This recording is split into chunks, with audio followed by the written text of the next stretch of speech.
Yeah, why don't you kick it off? We might as well get started with the workshop. Both the chair and the vice chair aren't here tonight, so we'll go with the 5 that we've got. We've got a quorum. And I think we can do roll call, and then at the beginning of the actual public meeting, where the board will have to take action, we'll just have to have the board choose a chair for tonight's meeting. Riley, do you want to do roll call now? Yeah, we can do that in the choice of chair now if you prefer, either way. Why don't we go start with the workshop and we'll come back to it, I guess. Okay, let's do that.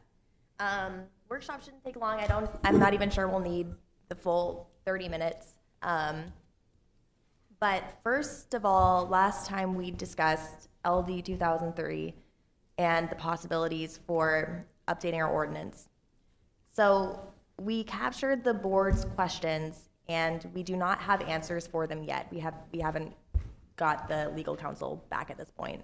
But the questions, I really think, are for the board to decide what their preference is mostly, because we really don't know. It could go either way. So the questions we had last time are: do we need to allow multifamily units in land use zones that currently only allow single and 2-family dwellings? Brian brought up that question at the last meeting, or brought up the point that because a lot must allow 4 units, they might not all need to be within the same building. So that's a question, I guess, for the board is, do we, and I think Eric's gonna talk. Yeah, I would just, we did make the request to the new city attorney. We've transitioned to a new firm over the past month. We don't have a response yet, but I think we as staff had never thought about it in that context, as you have to allow 4 units, but nowhere in LD 2003 that we can find does it say that they have to be in a single building. So we're expecting that the attorney will likely agree that we could restrict in those zones that do not allow multifamily buildings. LDCR, rural res, suburban res? Suburban res and urban res. And urban res. If it's the board's preference that the form that they would take would be 2-family buildings, we'd be comfortable going ahead to draft it that way. And we will get a final review from the city attorney, but we'd like to know the board's preference, if that's the goal, is to keep that 2-family form as the maximum, but we would have to allow potentially two families instead of a 4-unit building. It seems to read that we could do that.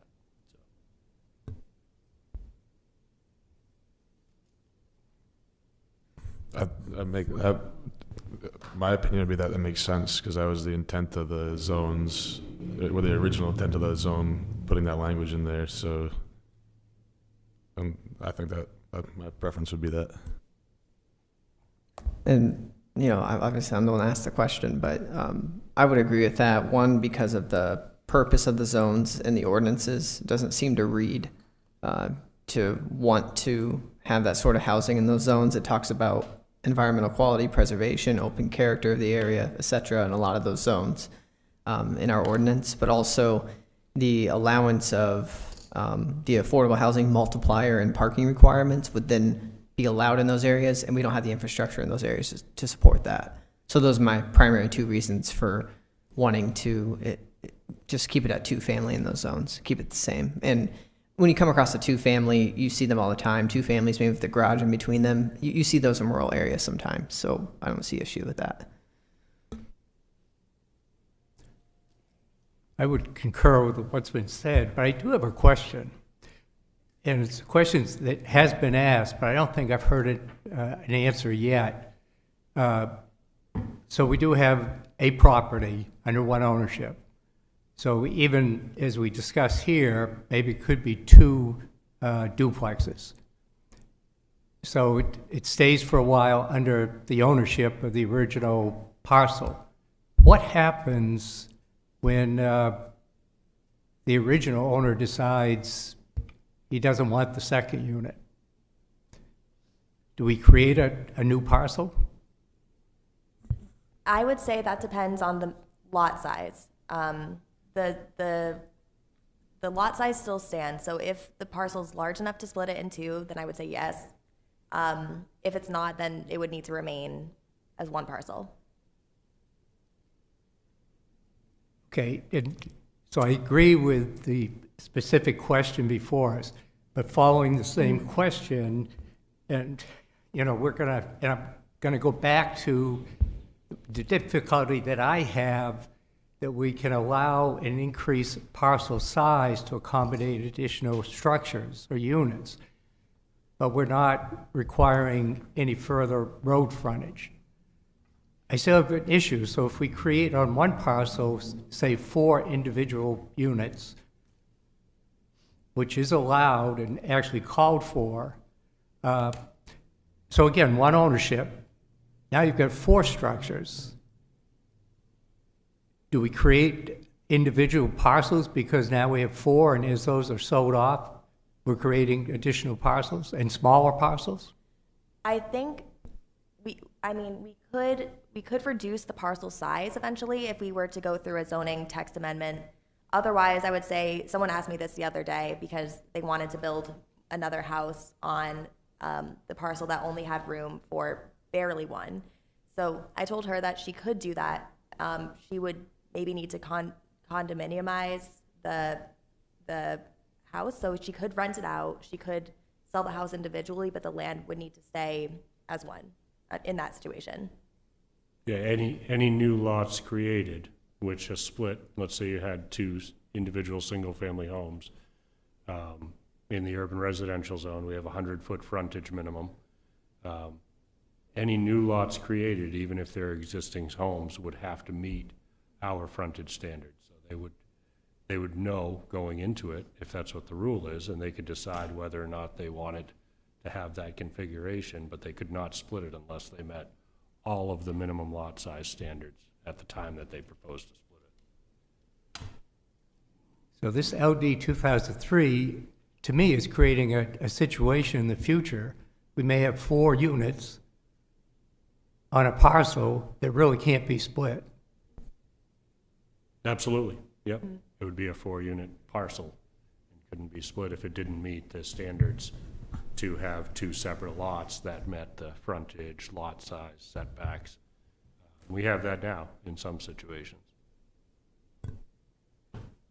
Yeah, I would say that we do have that now. You know, particularly with 4 units. I mean, it's one structure, but the sense is that ownership's just one person. So if they were to sell, they would have to sell all 4 at a whack and get rid of it that way. And I agree. I think if somebody puts in 3 additional units into a single structure that comes, you know, multi-family structure, that's a lot easier to market as is than 4 separate units on one parcel. I've got a second, that brings up a question I had. If so, say a lot builds an ADU as 2003 allows them to do, and that it's big enough that they can split the lot. Are those 2 parcels now both allowed to each on their own if they would like build another ADU on their lots? I think potentially they would be, yep. If they became 2 standalone parcels that are developed with single families, they would still be eligible for an ADU. But they would still be subject to subdivision review, correct? If they created them all within 5 years? Yes, yeah, if it was all within 5 years. Yeah, I think you could have the scenario where, let's say there's an existing homeowner has a lot that has plenty of frontage and lot size to be split. They build an ADU and split the lot. If they built the next unit within 5 years, I think they're arguably a subdivision with the split and the creation of 2 more. Yeah, Brian, that brings up a good point. So if they were to say they were just going to build 3 or more houses on one lot, that means they got to come in for planning board. You know, from my perspective, I would be asking, you know, the question, they don't have to do it, but they would need to understand that this ownership would be held under one. If not, they would, as Catherine mentioned, they would have to, essentially have a condo association established if they wanted to sell those individual units and have a condo association draft agreement and be part of the subdivision application for approval. I think that's part of staff's responsibility when it comes in. We should be asking those questions. Certainly, it would be something the planning board, if we didn't cue in on it, what's the future, plan for ownership, and how does that look like for you? I think that would be a question that you could ask a future landowner coming in for subdivision, under subdivision. We do have those conversations now with landowners, and there have been some that have said, oh, if I can't sell that second unit separately, I don't want to make that investment. Because the value's less than it is as two totally separately owned parcels, single families. That was the outcome of the conversation the other day when the person came in to ask about that very thing. And a lot of times that drives the square footage down on those additional units to make it, practical for somebody to buy it all in one whack. If they're building all 2,000 square foot homes and there's 4 of them there, those now are worth $500,000 each here in the city. You're talking about $2 million. Not a lot of people have that kind of change. So that certainly has to go into their pro forma and has to be part of the discussion. But I think you bring up a great point, and I think that's where we insert it, is when we hit the subdivision law. We'll have an opportunity to have that conversation.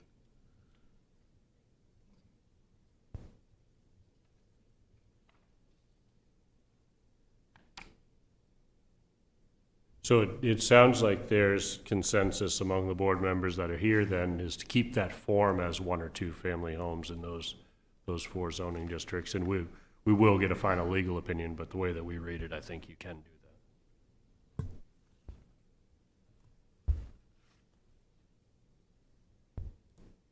Okay, the next question that we posed was, we will likely make the ordinance retroactive to January 1st, 2024 to determine whether a lot is vacant or not at that time, to determine whether 3 or 4 dwellings would be allowed in the growth zone. If the city does make the rule that the ordinance is retroactive to January 1st, how might that affect landowners who have planned on what LD 2003 might be if it's not what we end up coming up with? So who in good faith we're trying to develop with LD 2003 in mind. I think the logic behind that is we were supposed to have it done by January 1, 2024. And in order to comply with that, to be fair to the landowner that we met it, they would get the same permissions as if we did have this completed by this past January 1st. So legally, we have the ability to retroactively instate these types of things. So, yeah, I don't think it's making the entire ordinance retroactive as much as it is recognizing that as of January 1, 2024, we were supposed to have this in place, and when we're making a determination on whether a lot is developed or undeveloped, we would do it as of that date based on permits and assessing records.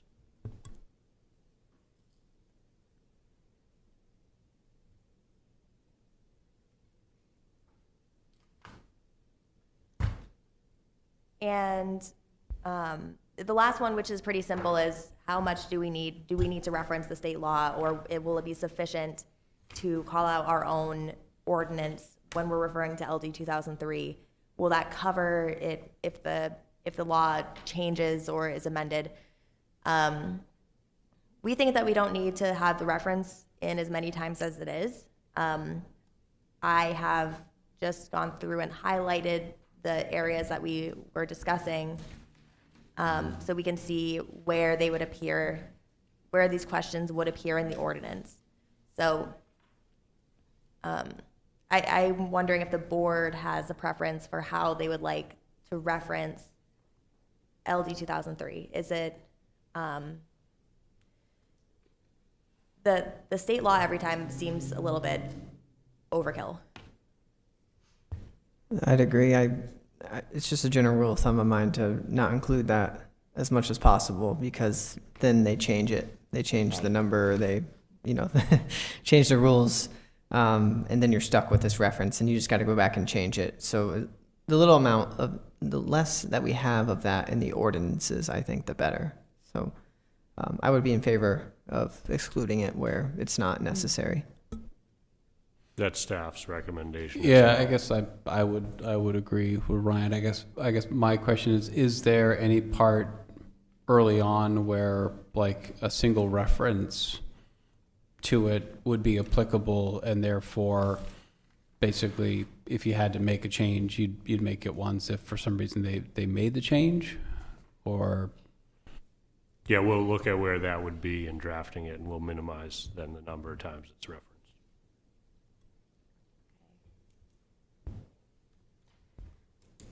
Okay, and from there, we just have highlighted the language that we were thinking of. We have made the changes from last meeting to this meeting to change the lot size needed for an increase in dwellings from, for example, 2,000 additional square feet for the urban residential zone to 5,000, so half the lot rather than the smaller number, because we were accounting for the ADUs that could also go there. That raises a question. So what's the reasoning for doing that? For increasing the density or increasing the lot size? Yes. The reason, from what I recall, was to account for the fact that within the first, say, 10,000 square feet for the urban residence district, you can already have 2 dwellings rather than 1. So if we were to, before, increase it to 12,000 square feet, that would then allow for 3 dwellings instead of 2. So keeping that accessory dwelling unit in mind, it's to allow for a little bit more space to accommodate that unit that's already there. I asked that question because I come back to road frontage. I think for the same reason, it seems to me that we're short-sighted and not increasing road frontage. And I would think if there's going to be a change in LD 2003 somewhere along the line, to me, that's going to be the first change. It seems unreasonable and doesn't seem common sense for the same reason that we think that the lot size should be bigger to accommodate additional units. Same thing with road frontage. Because there's going to be that much more vehicles, that much more need for visitations, and again, for traffic. So I know what the attorney has said, but even there, if they went back and checked with one of the writers of LD 2003, that's one individual. And I know that he worked through the legislature, but I think it was rushed through, and I think that's a serious flaw in LD 2003 at this point. And in my mind, I'd rather require the additional frontage now, and somebody take it to court, but somehow, again, we don't have any legal opinion that's been tried as yet. Yeah, we don't have an opinion that's been tried and declared by the courts, but we did have the city attorney's opinion that the exception for requiring additional land area is very specific and doesn't include setbacks or frontage. But we do have, because we have a new city attorney, I mean, we have the opportunity to ask the question again of a different legal mind if the board wants us to. And again, I think it goes back to the same logic with respect to increasing the lot size. I agree, it's just not the way that they wrote LD 2003. I agree with the logic.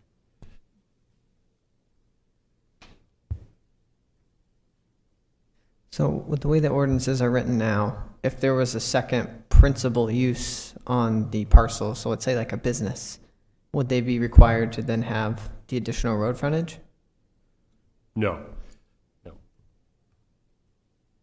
I just wasn't sure if it just applied to dwelling units or not.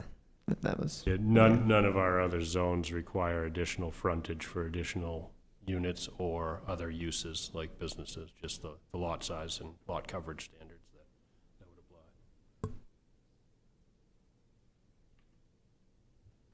I did have a question, Catherine, on it. I have from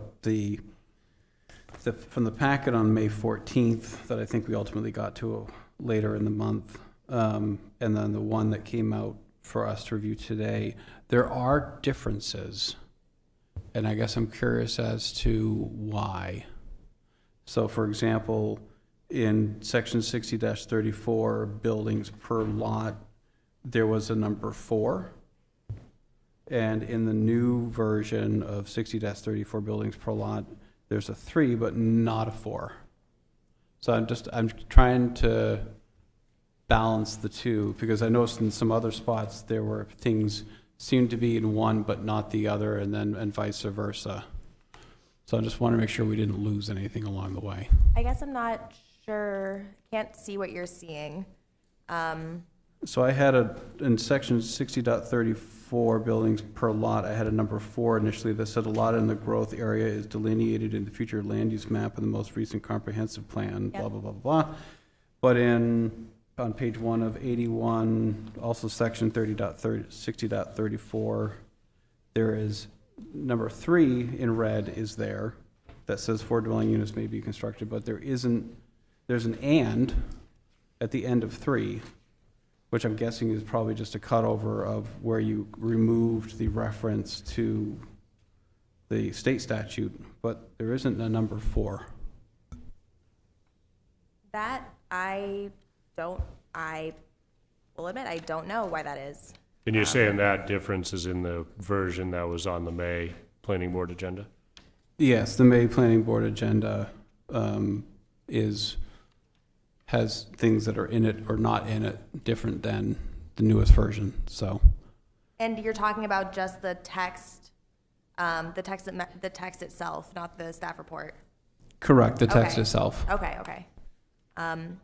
That was an error on my part, if that's the case. I started by working in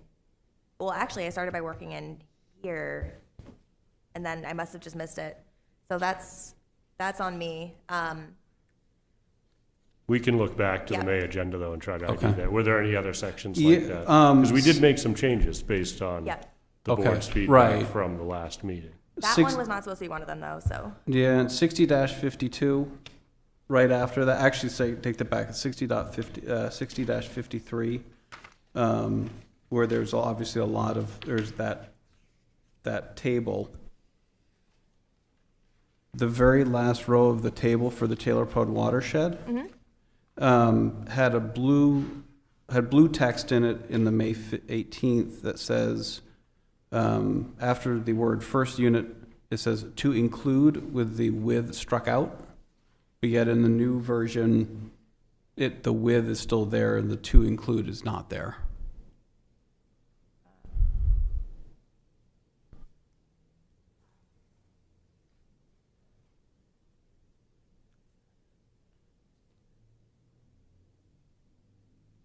Can you say that one more time? I don't, yeah. Yep, so in the last row of the table, in 60-53, for the Taylor Pond watershed, the second cell in the May 18th says minimum lot size in the underlying zone for the first unit, and then in blue says to include with the word with struck, accessory dwelling unit, whereas in the new version, it does not have that.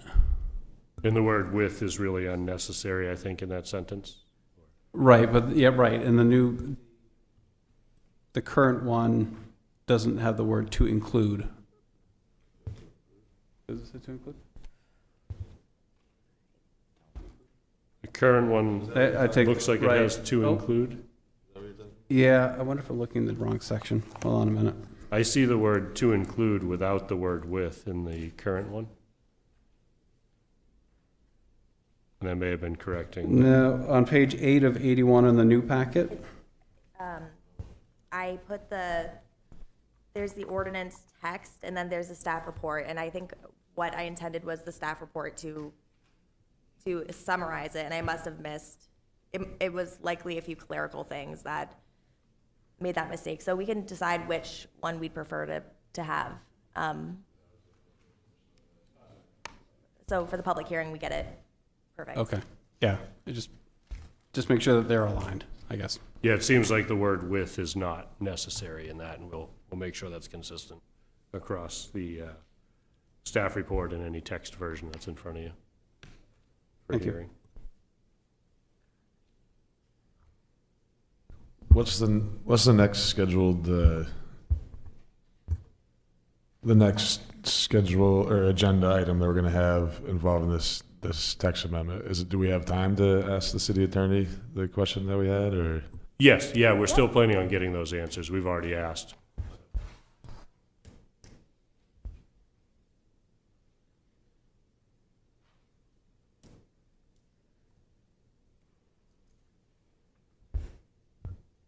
So, finally, in the staff report, what I did was just highlight the areas that we still show in the full text amendment as being there, because we were discussing the possibility of removing them. It sounds like that's the board's preference now. So all of the sections where we would add the allowance for multifamily dwellings where there weren't before, sounds like we'll strike that out, based on what the board's preference is. So the units per building are Yep. limited to a maximum of 2. And just at the bottom for reference, we took a few examples of multifamily dwellings and their densities, with their allowed densities or a number of units and their units per acre with each zone, just at the very end. So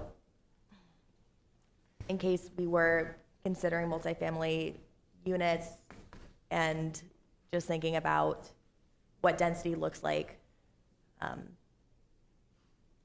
can pull some of these up if you'd like to.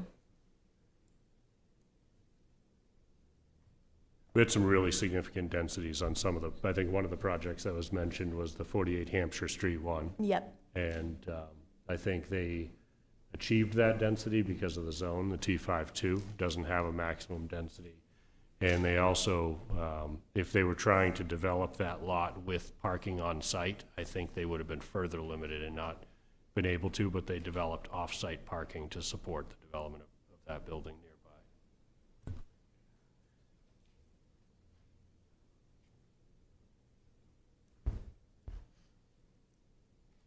Well, I think 10 Graceland is probably a good example of, they maximized their density as they could with parking requirements and everything, and they still couldn't reach the max density allowed. And I think that was kind of the point we made last time. So again, I would be in favor of keeping what you have here in this packet this time. But thank you for putting those examples together. It puts everything into perspective.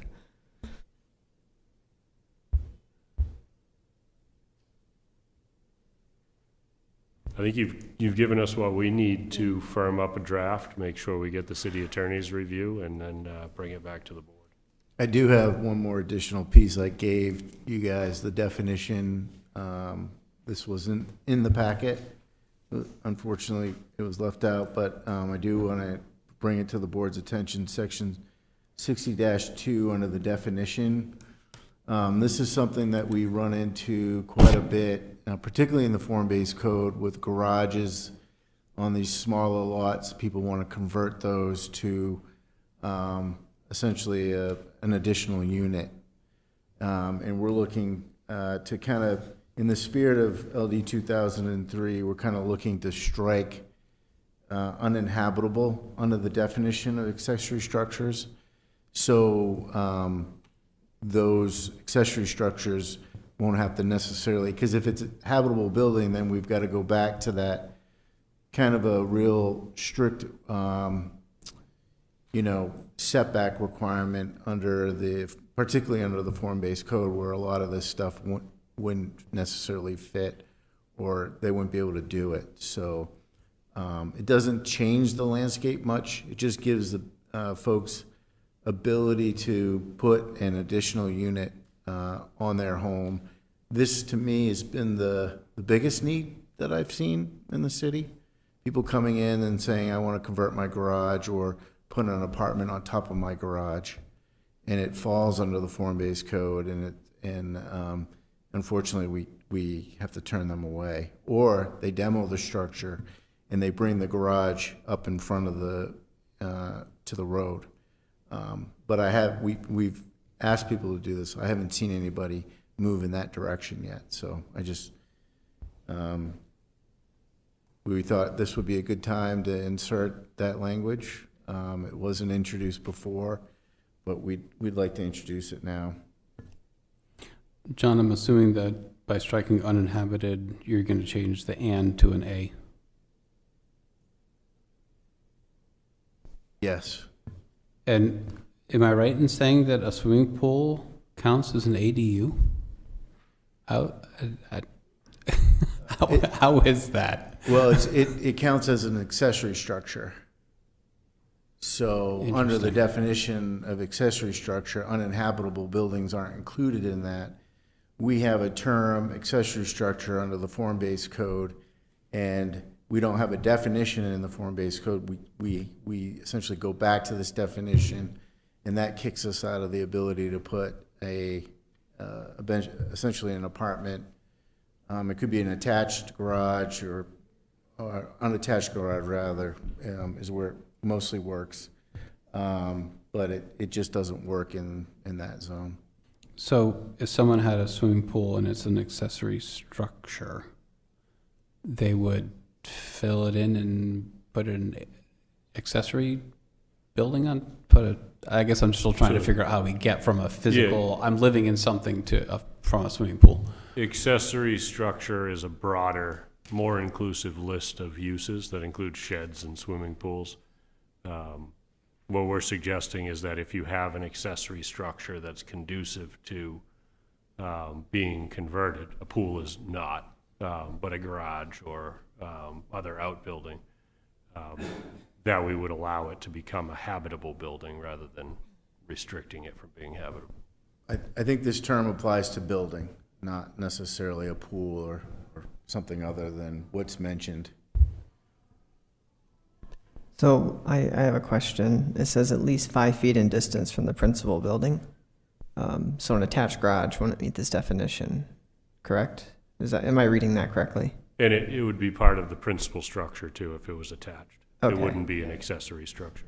Okay. And Right. my question was, I wasn't sure if that was related to building science and like fire separation, because I guess I could see us striking that language unless there's some sort of importance to it.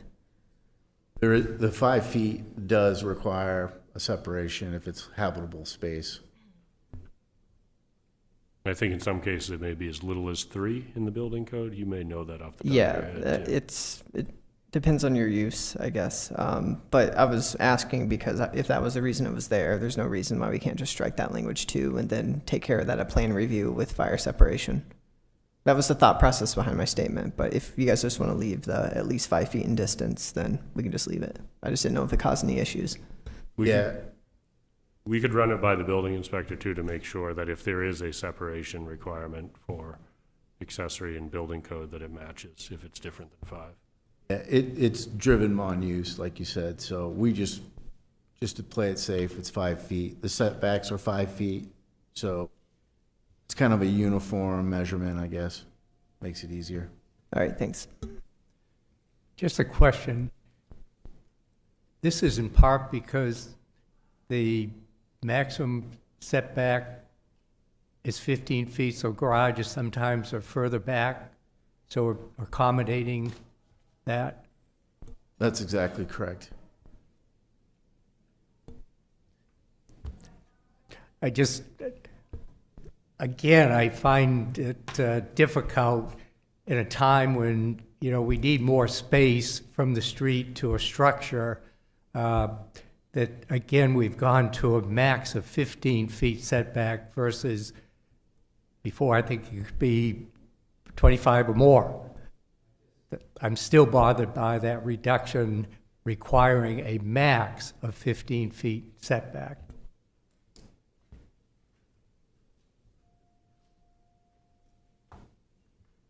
And I think that's something that if the board wanted to, we could revisit that as a separate change as well. In the interest of time, are we pushing the other workshop item to our next meeting?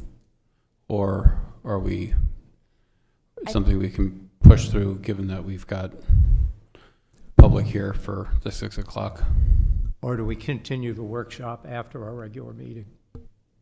I think it's up to you all. It makes sense to push it to the end of the meeting, though, and if we get to it, we get to it. If we don't, then it would go to a future meeting and get to the public hearings first.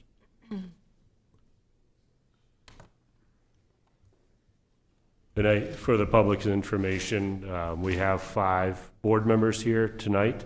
Our chair and vice chair are absent. So as we do roll call with the board, for who's here, we'll be asking the board to elect somebody to serve as chair for tonight's meeting. And if you want, I can do the roll call, and then you guys can do your vote to decide on a chair. So we're calling this planning board meeting for June 18th to order. We can start with Board Member Hayes and Bob Hayes? Dave Trask? Riley Bergeron? Darren Finnegan? Ryan Smith? And we would just ask you as a board to nominate somebody to be chair tonight and vote to, if there's just one nomination, vote to appoint them. I'd nominate David Trask. Okie dokie. Show of hands, I guess. All right. So let me first elevate Bob to full membership, with full voting privileges. And I ask, I guess, the public in advance, given that both our chair and vice chair are not here, to give us a little grace as we work through this. And we'll call on staff to guide the way a little bit as well, but we will get through it.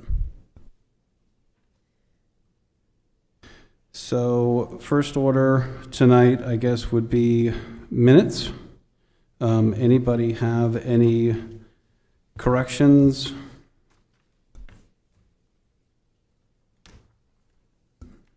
Seeing none, I think we vote for approval and adoption.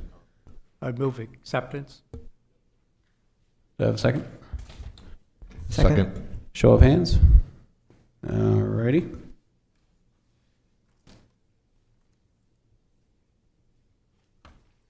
So the next order of business is public hearing and text amendment, that the city council initiated a text amendment to chapter 60, article 12, division 4, Lake Auburn Watershed Overlay District. The proposed amendments pertain to septic system installation, maintenance, and replacements and new development.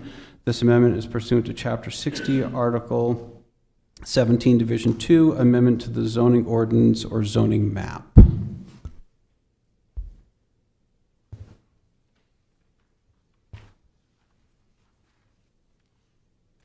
Catherine, maybe we can go to the slides. I just want to basically, we're going to start off essentially where we left off, but I wasn't sure if there was any specific questions. We haven't done any specific text amendments since our last meeting. So all the language is the same. If there's anything that specifically that we want to cover, we could certainly do that.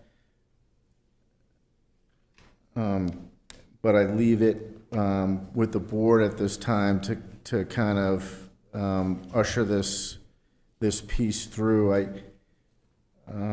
Again, I could go through the slides. We could talk a little bit about what, kind of a recap of what we did. Okay, I think a quick recap would be good for the crowd.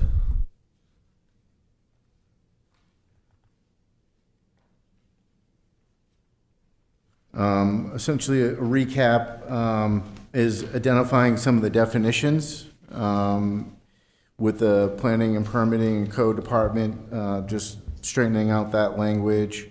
We added building and referencing it to another section. Again, dwelling unit, same thing. That was a big piece. We, again, under the Lake Auburn Watershed Protection Commission, LawPAC, we just straightened out some of the language with the town of Turner consisting in the 3 commissioners appointed by the city of Lewiston. Those were definition changes. We identified what the local inspector, plumbing inspector does, and alternate plumbing inspector. This is really in reference to the septic inspections. We identified the normal high water line and what the normal high water mark means. This is important because some of the text changes requires us measurements from water bodies and things like that. So this was a good addition in terms of definition. Typo with consistency. We added the term limiting horizons. That's a term that we use for subsurface wastewater design, something that plumbing inspectors typically would be very familiar with. We identified who a state licensed site evaluator is. We identified the 7.5 minute series map on the USGS. What does that mean? A stream or brook or channel defined on the banks depicted as a solid or broken blue line. So again, these are definitions. This was a big part that we covered in the last meeting. And what a subsurface wastewater disposal system is. Who is he or she?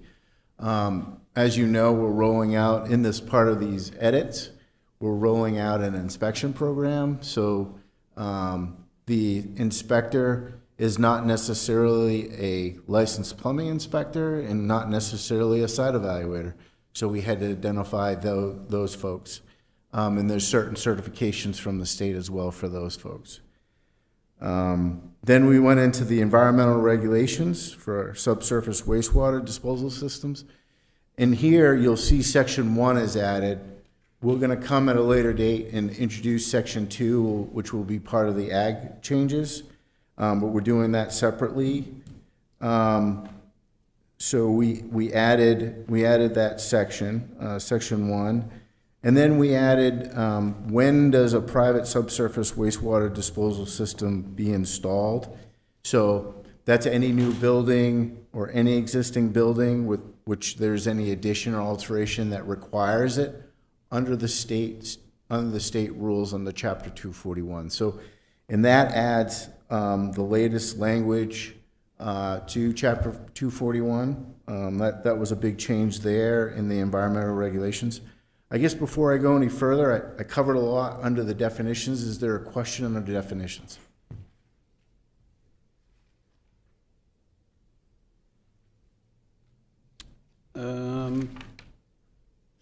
I do, well, actually, I don't think it would be number 8 in section of part 1, but I don't read that, that's really, it's not definitions, that's use in environmental regulations, so. Okay. Oh, wait, yep. Okay, so no, we're good with definitions? Okay. I'm down to B now, and then I'm moving over to number 1 and number 2. We introduced the local plumbing inspector requirements. And then when first use expanded or replacement disposal, we essentially set the setbacks, 400 feet setbacks. And that's, so 2,000 or less, 2,000, just kind of a background information for folks. It's a little technical when we start talking about 2,000. We're talking about an engineered septic system when we're now going over 2,000. So most of the time, gallons per day. Yep, gallons per day. Most of the time, we're we're dealing with subsurface wastewater systems that are smaller than that. A licensed site evaluator can design a system under 2,000 gallons a day. When you get over, then you get into an engineered system, and that's going to be required to be looked at by a professional engineer, just kind of a heads up there. And then if you were in an engineered septic system over 2,000, then our setback goes up to 1,000 feet setback. Then we talked about, again, replacement and subsurface disposal systems. Licensed site evaluator required, groundwater conditions, soils, slopes, basically the things that they need to look at when they're designing a new system. In this particular paragraph really refers to requiring a curtain drain or diversion ditch. We're just updating the language on this to meet the latest section and in the latest year. And then we added language that would be amended from time to time. The diversion ditch definition this did get reviewed, just so everybody knows. The stuff that's in pink, I guess that is the new language from when we looked at it. The mayor did have this looked at by DHHS, the Maine Drinking Water Program, and this was the pink area here was the added change with the diversion ditch. So just some small language changes. It's more corrections than anything else. Then there was additional language for first-time use when a person can't have a system, an existing system replacement on their property if it didn't meet it, or they needed to get an easement from somebody next door. This is just some language that is added in here that holds a perpetual easement from the adjacent lot owner, allowing the installation and maintenance of a system. So again, it's just a lot of this is clerical. It's more for enforcement. I don't know if we're adding anything necessarily new. Then we rolled out the inspection program. We referenced the 5 years. The time it's sold, these are the times, like within the next 5 years, there'll have to be an inspection. The time it's sold, they'll have to do an inspection. And then subsequent inspections shall be done at a different level where they have essentially 2 different forms. These, we have very specific rules for city record keeping and notifications. As you know, there's a map for the inspection programs. We'll get into that as a separate vote for the board, but I know we may have issues with the dots that are on there in terms of the data being accurate and what it's about, but we'll take a look at that at a later time. But it's making that data, making sure that that data is updated and it's on a GIS layer, and basically a mailing that has to go out, and then basically an arm that allows for enforcement of if someone's not complying with the inspections. Excuse me, some language right there at the bottom of page 4. It says such inspections shall be completed by a certified subsurface wastewater disposal system inspector. Does that just mean third-party inspector? I mean, or is there a specific certification that we require? So there is a specific training and certification that we're going to require. So it's certified by the state of Maine? That's correct. Should that language be in there? I'm just thinking of the off chance someone says I'm certified through this. It is under the definition. Oh, it's under the, good. All right. We introduced that language under the definition. Fantastic. Thank you. Yep.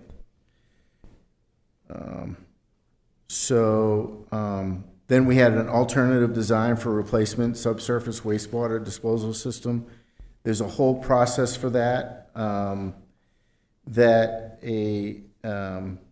the state licensed site evaluator may propose and the local plumbing inspector may approve after consulting with the Lake Auburn Water Protection Commission.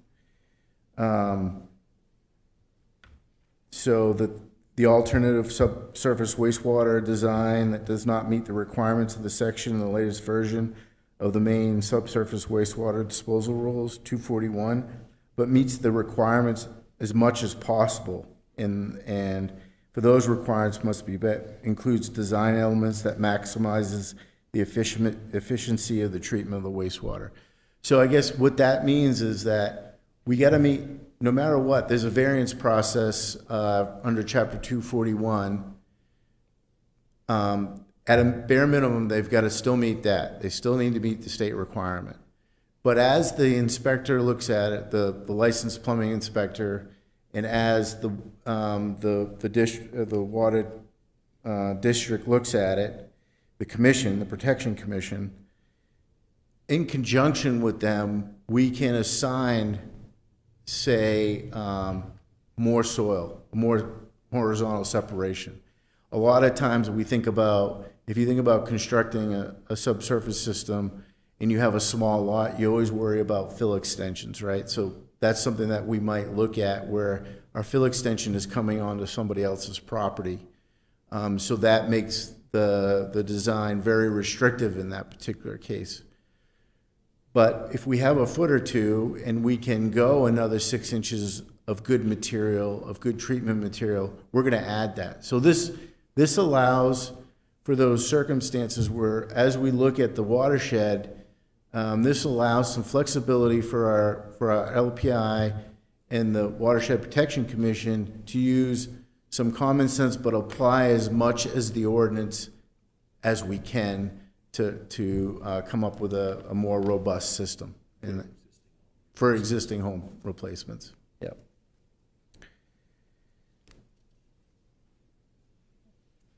And at the bottom of page 5, and bullet point number 6, it says in coordination with the local plumbing inspector, LawPIC. Is there supposed to be a comma there in between plumbing inspector and LawPIC? Yes. We can probably just take care of that in the motion with the amendment, correct? That's correct. Okay. Ryan, what page was that on? Bottom of page 5, number 6, first line. Be comma after inspector and before LAWPC.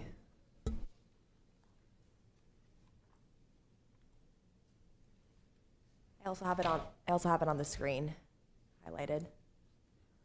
So lastly, I'm going to jump to number 8. I think this was probably worth some discussion about the added language of 3 new dwelling units per calendar year.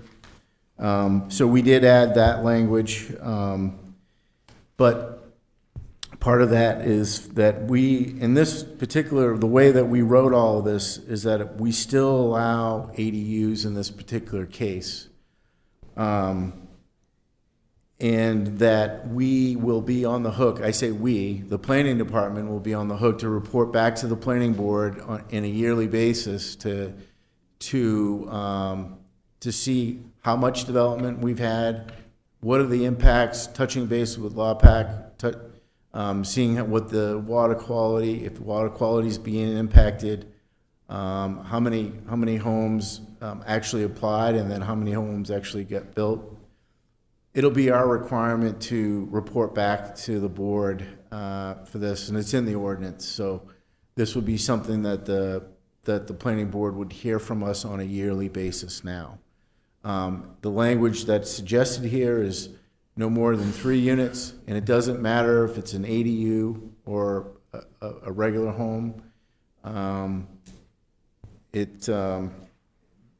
there's basically a stop of additional homes after that. Then I thought that landed that in early 2003, we were able to prohibit ADUs in the Lake Auburn watershed. We have the ability to, but it doesn't necessarily mean that the city has to,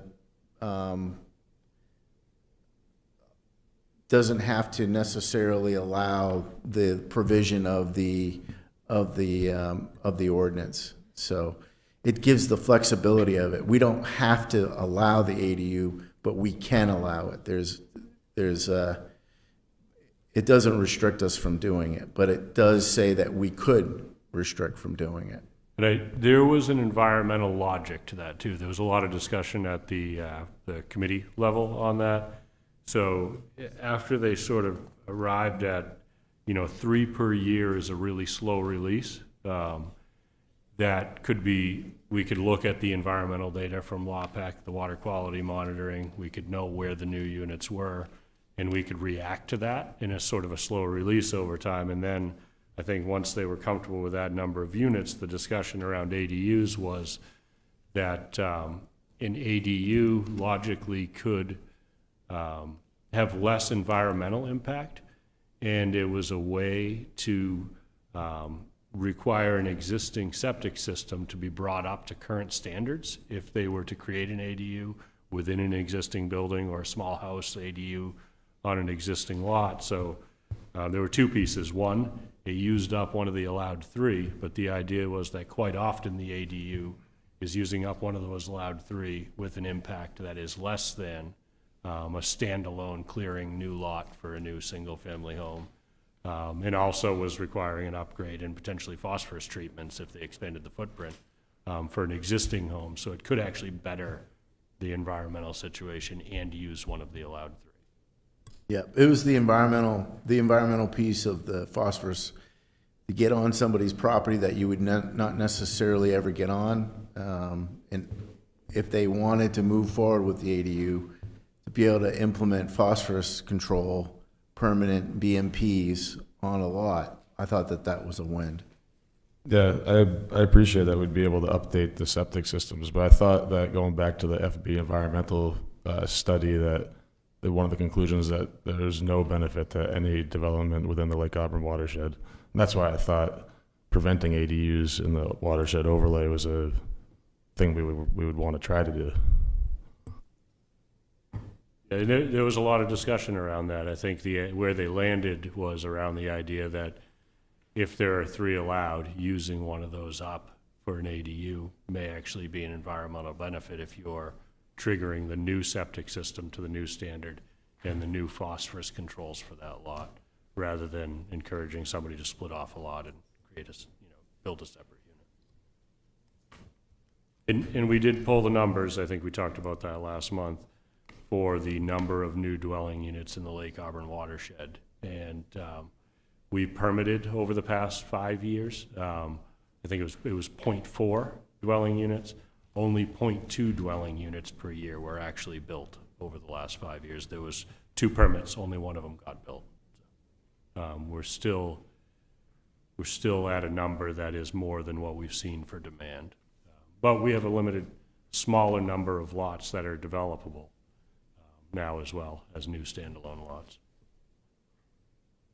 I guess I know for me, my personal stance, I got a couple of concerns. One, given that traditionally in the last 5 years, when, correct me if I'm wrong, ADUs were allowed up and correct historically, as well as that we haven't come anywhere near 3.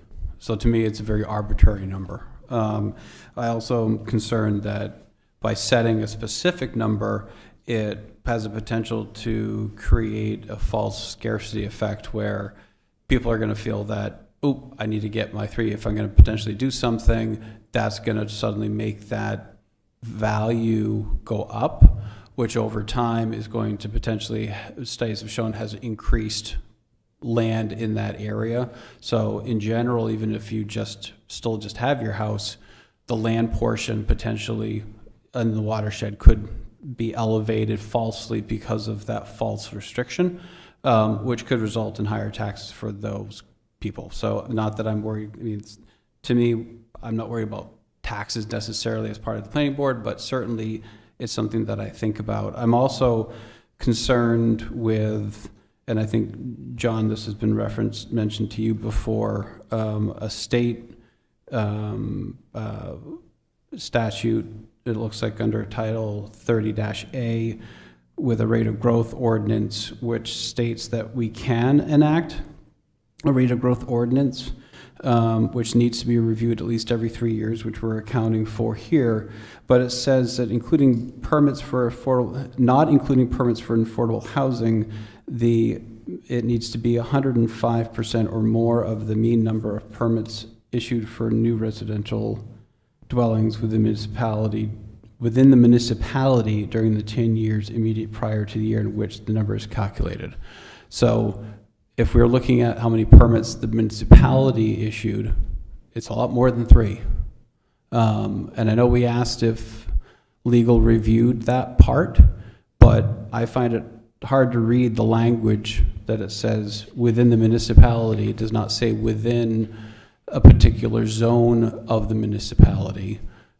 So I don't have issues with the bulk of this. I would not be in support of it with number 8 in it, or at least the first paragraph, which limits to a maximum of 3.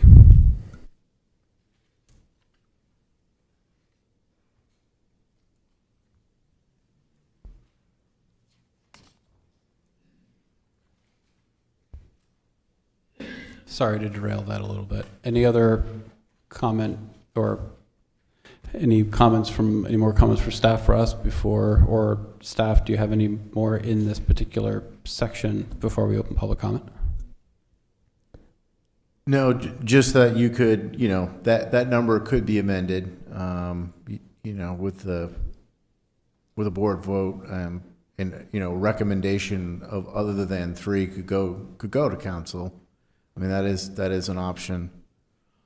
In the meantime, going back to that 30 MSRA, Title 30, we could get a recommendation for council, certainly, and that could be part of the recommendation that goes to council as well. I think those are a couple of different options that you have, or go what we have. Yeah, you could certainly recommend a legal opinion as part of the council process, and if there's a conflict. I think that we could, I hear what you're saying, and I think it's a good catch, but I think that if our rate of growth ordinance would apply to a specific section of the city, I think we could justify using the rate of growth that occurred in that specific section, but it doesn't read that way in the state statute, so that may be a good legal opinion.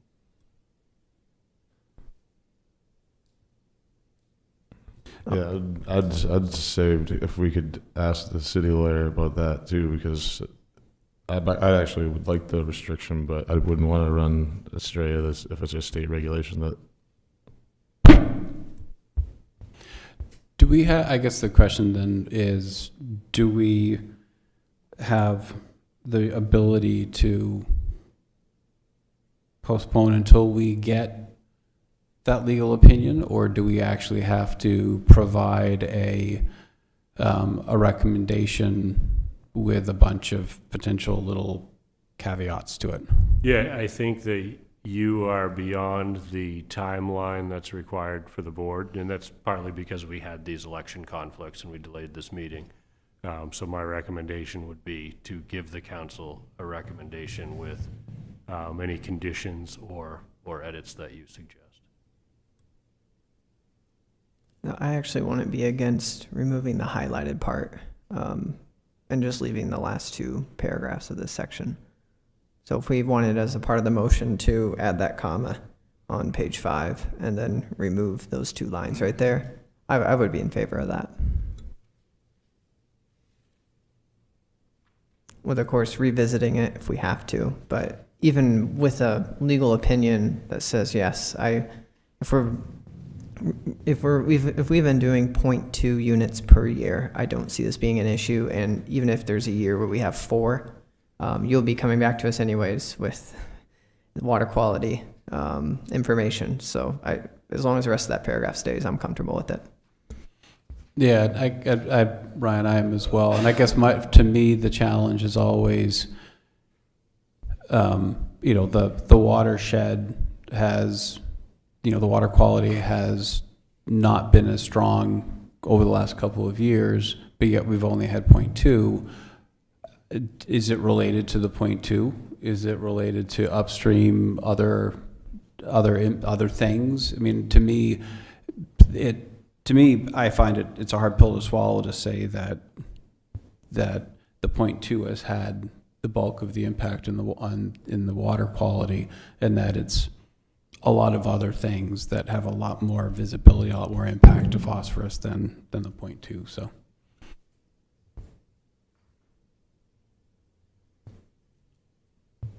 Yeah, I would agree that the existing development patterns, existing roads, erosion problems are having more of an impact certainly than the 0.2 houses per year. But I think overall, trying to limit clearing in the watershed long-term, these are some of the things that we can control. I would guess that climate change and warmer temperatures and these heavier storms with shorter durations that we're getting are probably having more impact, but limiting development and clearing in the watershed and controlling runoff can minimize those other things that we can't control to the best of our ability. I guess we should recognize, too, the state is kind of reflected upon this situation. They've overridden LD 2003 to not being applied to the Lake Auburn watershed. So I think they kind of would encourage whatever we do at the local level to also take steps to ensure protection of the lake, limiting development.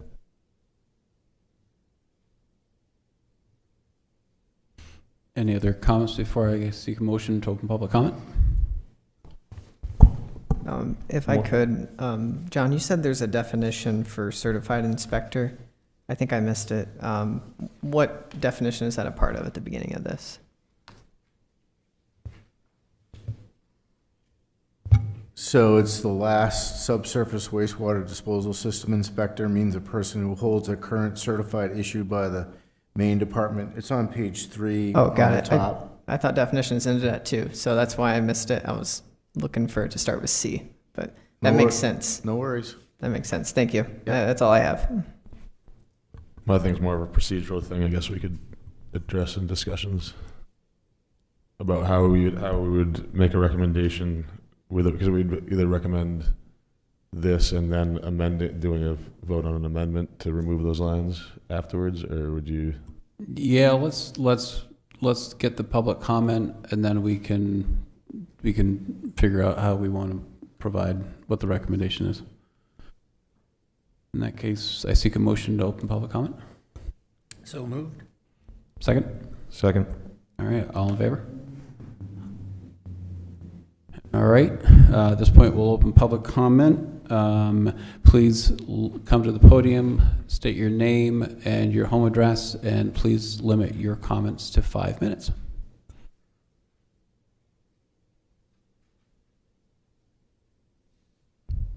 Going once, going twice. Plan on being the first one up, but that's okay, and I'm not quite sure exactly what I should be covering here. I did come to the last meeting, and I spoke at that meeting as well. So I wrote a few Sir, things down. can you state your name and address, please? Yeah, the name's Jay Bishop, 901 Lakeshore Drive. I wrote a few things down that basically covers both meetings. And I just want to bring it to your attention as a planning board, a lot of concerns that have come up, not just with me, but from a lot of people. And I'm going to start off by stating the facts of, I agree, we have a very vital resource here with Lake Auburn being our water source. And it needs to be protected. I'm not going to disagree on that in any way whatsoever. And I do not use that water. I'm on a well. So I just wanted to make that known. If you look around right now, it's the other factor that I want to bring up. These are the people that you're affecting, including me, because I live in there and I have a septic system as well. And I'm still having a problem with the fact that you want to put the financial burden on us for testing.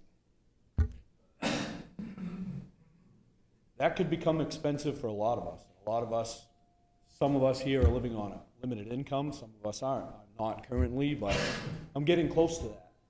And I'm trying to plan to be able to enjoy that part of my life. So that's a big concern for me as far as the testing is concerned. Anybody that knows anything about septic systems also knows that it's expensive. You have to replace it. And it's been very well made known through this process that the newer ordinance is going to make it more expensive. But it's also going to do what you guys wanted. You're going to try to help protect the lake in that area. There are many other areas that have been brought up. In fact, I believe Eric pointed out a few of, erosion, and you got weather factors that are playing factors on this whole system, but it is what it is. The other thing I remember from the last meeting was somebody had mentioned that you guys got a $40,000 grant. And currently, the thoughts of what you want to use that for is education. I don't know if education is needed, if it's going to be, excuse the language, forced down our throats, because it doesn't matter how much you teach what you're trying to do, you're going to do it anyways. So that $40,000, I don't know if it's allocated to be spent a special way or not, but I think there are other ways that could be used to possibly help people, whether it's with testing or enforcement or something to that effect. The other thing I'm not sure, as a planning board and code enforcement and trying to work through this whole process, how many other options have been looked at. Recently, because of this situation, I spoke to my boss. My boss comes from Massachusetts. There's a town down in Massachusetts, Billerica, Mass, that was in the same boat that we're in. They've got a water source that is part of their drinking water. And a good majority of those people, they put on the system, but there was a large portion of those people that they couldn't. Very similar to where I'm at. You can't just dig up Lakeshore Drive and run a pipe down through there because it's all rock. So what they decided to do was they talked to those people and they said, this is what we want to do, what do you think about it? And they put a vote. They said, what we're going to do is we're going to look at your home as a 3-bedroom home. The average 3-bedroom home pays this much to be on our system, or whether it's monthly or quarterly. And what we'd like to do is we would like to charge you, and we would like to take control of your septic system. What we're going to do is we're going to take all that money from all these people, we're going to put it in a pool. And while this testing goes on, when we feel testing is needing or a failure comes, that money's going to be there and we're going to replace your system for you. And you're going to continue to pay as if you're on the system. They voted it through. It's been very successful. So I just wanted to throw that out there also. I don't know if it's something that anyone would have ever considered, and I don't know if anybody ever brought up an idea like that. So I'm going to throw that on the table. In closing out again, I'm going to state it. It is important to protect that lake. But I think it's also important to take in consideration all the people that are there now. Some of these people that are here bought these homes years and years and years ago. Some of them even built them, and I bought mine 8 years ago. My system passed when I bought my house with a full inspection. I believe it's still working fine. I'm not real concerned about testing as far as that. If the day comes that a test says my system needs to be replaced, I'm going to come up with the money and I'm going to take care of it because it's the right thing to do. But I really don't think I should be paying for inspections, because all that's going to do is take the longevity of my expenses for my future, as well as the rest of the people in this room. Thank you for your time.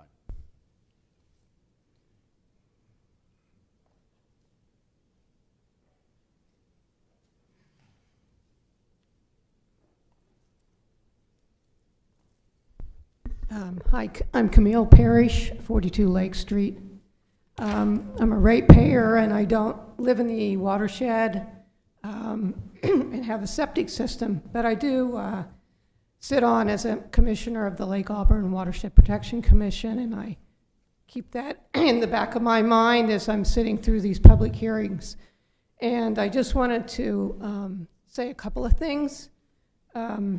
First of all, to answer the question of the person who just spoke regarding the $40,000 grant, my understanding is that is specifically earmarked for education, And we did ask about its use for other purposes as well. And we were told that it could not be used for inspections. That doesn't mean that LawPac or the city, Auburn Water District, or the city of Lewiston should not look into sources of money that could support people who cannot financially afford inspections. We have to remember that the public water supply serves not only Auburn citizens, but also Lewiston. And so as a joint effort, I think there could be conversations regarding how we could assist people who do have financial problems. And I think having the public comment regarding that is very helpful. So I hope people will come to the city council meeting and bring up their concerns. And that person's idea about what happened in another city is also worth mentioning to the city council. I also want to talk about the ADUs. I was opposed to the addition of ADUs. I didn't sit on this specific subcommittee. I sat on the agricultural subcommittee. But I did hear this final version, and I am concerned that this will mean additional disturbance of land within the watershed, far more number of disturbance of lots than would have happened with only single-family 3-acre zoning, which we moved from 1 acre to 3 acre to restrict the number of single families.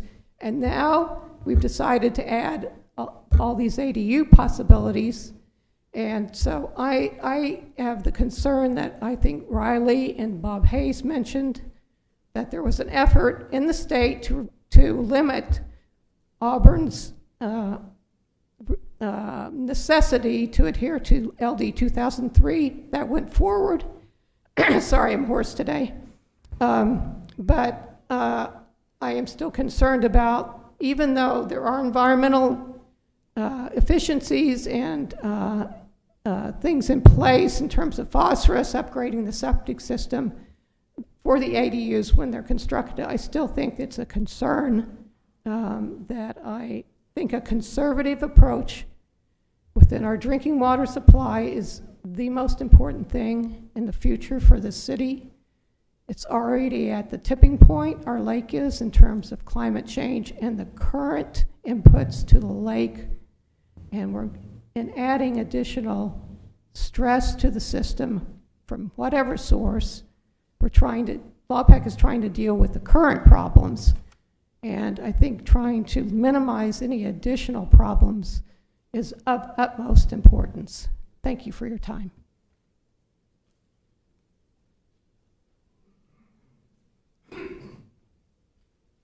My name is Allie Thompson, and I live at 664 West Auburn Road. And I just wanted to mention when this issue was introduced on October 11th, 2022, the discussion had been that the cost would be shared by the city and the homeowner, so that it would be 50-50 and reduce the cost to the homeowner. And I do apologize, I haven't been to every meeting on this topic, but that is something that I'm not sure when that dropped, but that's language that I was interested in then, and that would help with some of the cost concerns that have been raised by other citizens. Thank you.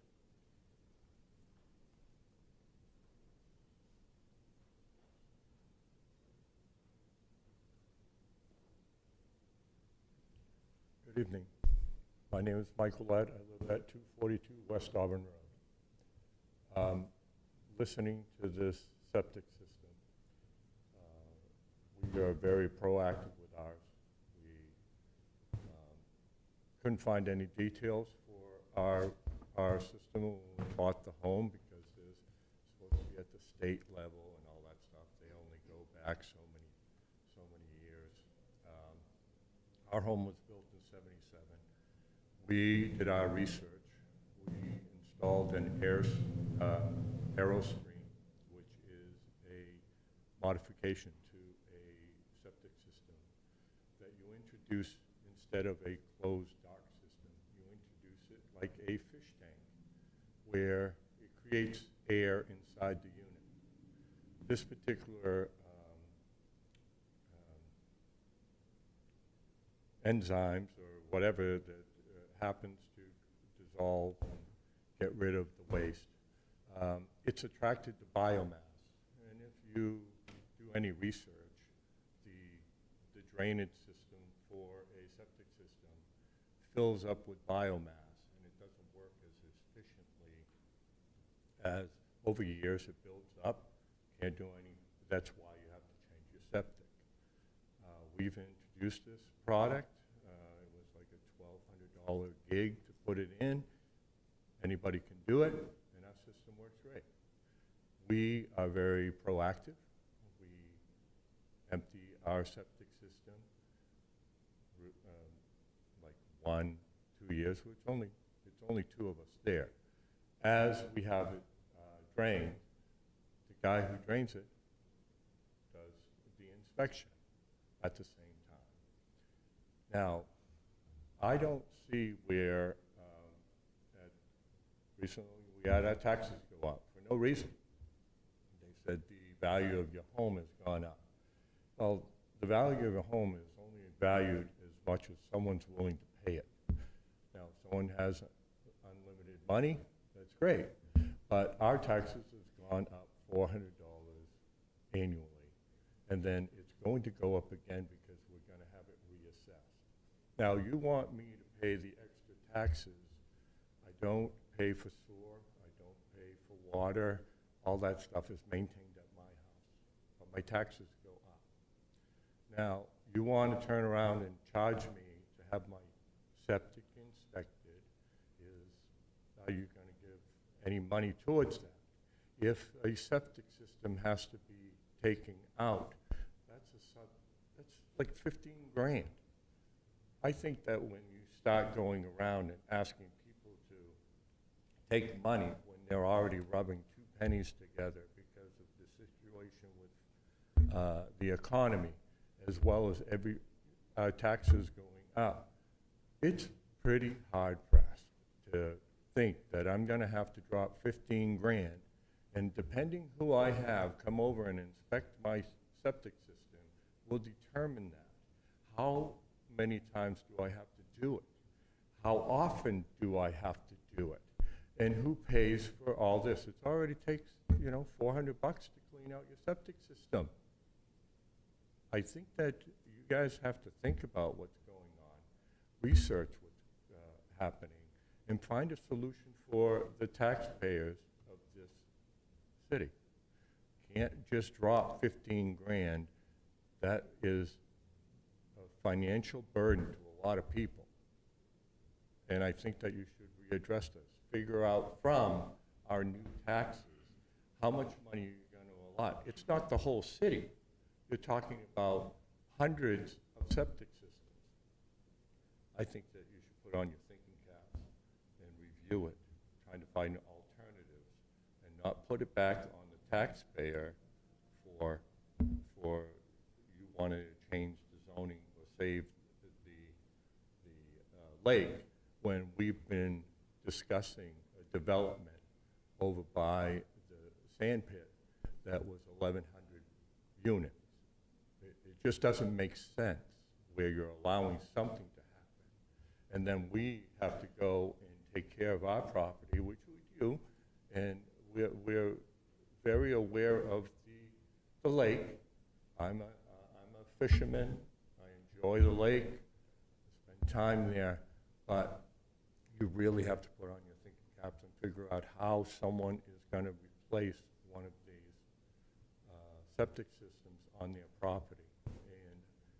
And looking at the map, looking at your directions, sometimes you've got to be an attorney to figure things out, and it's confusing. It's confusing to myself and my wife, and we're not stupid individuals. We take care of our property.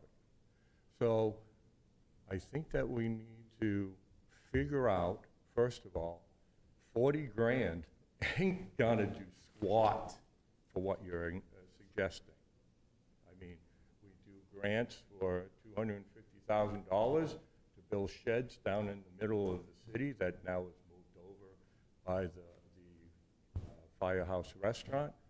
That was 250 grand that was spent for cabins. But we're talking about putting the burden on the taxpayer to take care of this problem. I think you guys should think long and fast about how you approach this. You know, relief funds, take some of the money out of the new tax increases that are going to be happening. And that's all I can say. I just don't see where you're going to drop the burden. Great idea. All great idea, but someone needs to have a solution that's manageable for the residents of Auburn. Thank you.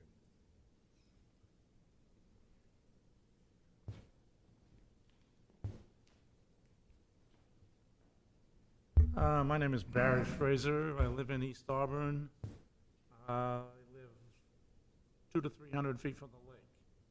I draw my water from Lake Auburn on a private line, and I moved there in 1987. I have a 40 by 90 lot, and I'm surrounded by water district land. When I moved in 87, I was there approximately 2 to 3 months when I received a letter telling me I was leaching on a water district property. That's on me. I didn't do enough homework when I bought the house. It was my first and only house that I purchased. And I went back to the lawyer, and he said that, you know, the title search, I didn't do my job. So I didn't realize when I walked in here that we'd be talking about taxation. My taxes went up. I talked to a nice lady here, Karen Scanlon. She explained that taxes have to reach on one level 100%.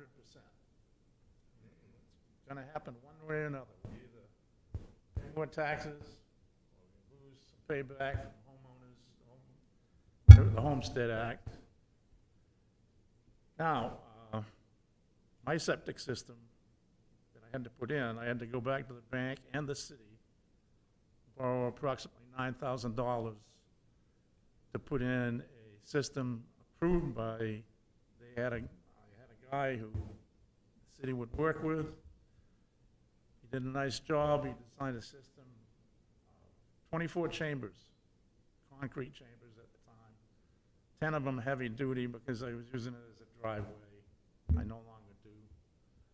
And realistically, between the house and the chambers, takes up most of the footprint of my 40 by 90 lot.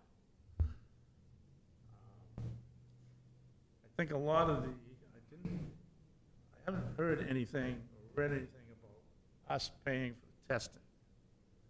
That definitely concerns me. I'm on a fixed income. I think a lot of the language involved with the testing that will eventually come out of this was written a long time ago. I always expected to see people on my land from the water district periodically, every 3 years, whatever it was at the time. A lot of that didn't take place. And yes, we should be testing. We should be taking care of this.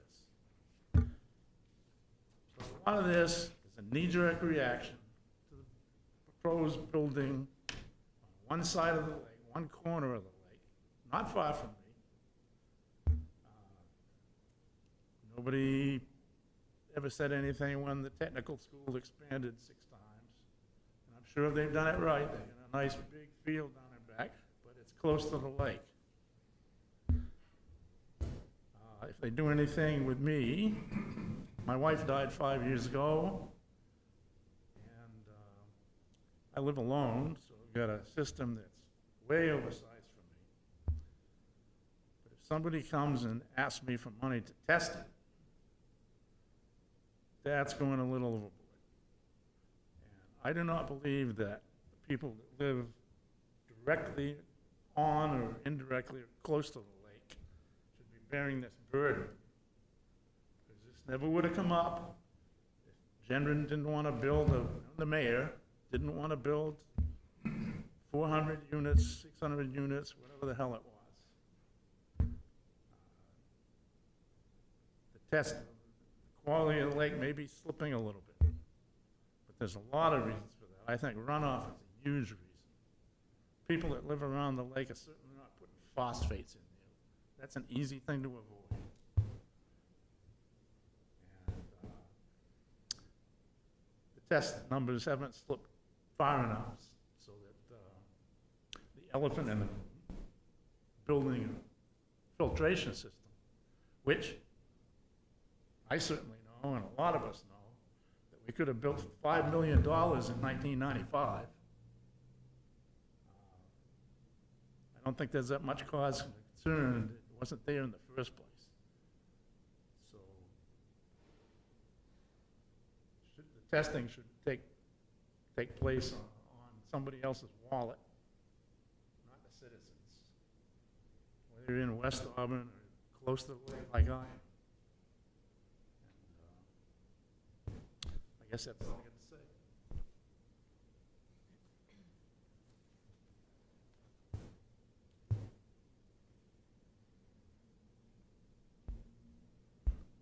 Anybody else in the public? All right. In that case, I'll seek a motion to close public comment. So moved. Do I have a second? Second. All in favor? All righty. So, I had a handful of things that I wrote down, but I figured I'll open the floor to anybody have any other comments, any other questions for staff based on public comment? So do we have any idea how much these inspections would cost? It's probably going to be somewhere around, I'm assuming that, you know, because we're doing so many, we might be able to get a prorated number, but inspections typically run between $350 and $500, depending on some of the information is available. So some of these systems may not have a HHU 200, and locating the tank in the field may be more of a challenge. It may take more time. But if the data is there and we have good data for the inspector, I think we could, you know, we might be able to get that number down some. And I think if you can time it, as one gentleman said, at the same time it's being pumped, some of the people doing the pumping are qualified to do it too. But you'd be looking to select somebody who's pumping that's also qualified to do it at the same time. So would that process count and satisfy the city's request for an inspection if they'd had that and provided that information back to you? I think as long as the person doing the pumping is qualified and fills out the form, then I think it would. Yep, absolutely. You know, the other thing is you could, if you were making a recommendation, you could encourage the council to work with the other water users to look at ways to fund either people with an income-based need, or as look at alternative ways to help fund the inspections across the board. Certainly could be part of a recommendation. So to be clear, the current recommendation, I mean, the current language puts the onus on the homeowner for the inspection cost, and that there is currently no funding available for low-income and income-based needed homeowners. That's correct.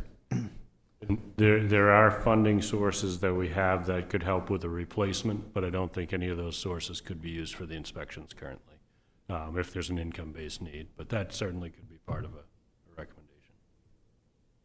So as the ordinance stands now, because these are just amendments, and there's an inspection program in place like today, correct? I guess how does that stand in terms of cost to the homeowner? And I guess how does that inspection system differ from this? There was a requirement for inspections, but it didn't have a process and a specific set of standards. And we have not implemented it basically because we knew that it was being rewritten. So we have not, I think it was effective July 1 too, and we haven't reached that date yet. Yeah, so currently, okay, so currently there is no burden on the homeowner to pay for this, is what I'm getting at. There has not been to date, yep. Okay, and as a part of the working group, were there any ideas thrown out about this? I guess, how did they, when they discussed this, because I didn't go to those meetings, that working group, had their public hearings and had their people involved, but I guess what alternatives were discussed among that working group? So there was a number of things discussed. This was actually, we spent one meeting talking about funding. We did come up with the program, the community program that the DEP has, but that is income-based, and it's, as Eric mentioned, it's for replacement systems. We explored the watershed protection grant. At the time, we didn't have the full knowledge that the grant was only going to be for education. So there might have been some hope that that might cover, the first year of inspections. I don't think it's without saying that we're still looking. There's RD money that could be available. There could be CDBG money available. I'm not committing anything from any other funding agency, but we certainly looked in all kinds of areas for additional funding, identifying this as an issue. I think it has to. I think this is good. This is good public conversation that we, raise this as an issue as we roll out the inspection program. I'd rather do it in this type of environment than try to do this in my cube back in the office and trying to figure it out. I'd like to, to have the support of the public and the input of the planning board. It's certainly something that we need to figure out, and there may be an easy solution, like Eric said, do it at the time of pumping, but there may be that first round that they may not be ready for the pumping, but they're still may be required to have an inspection.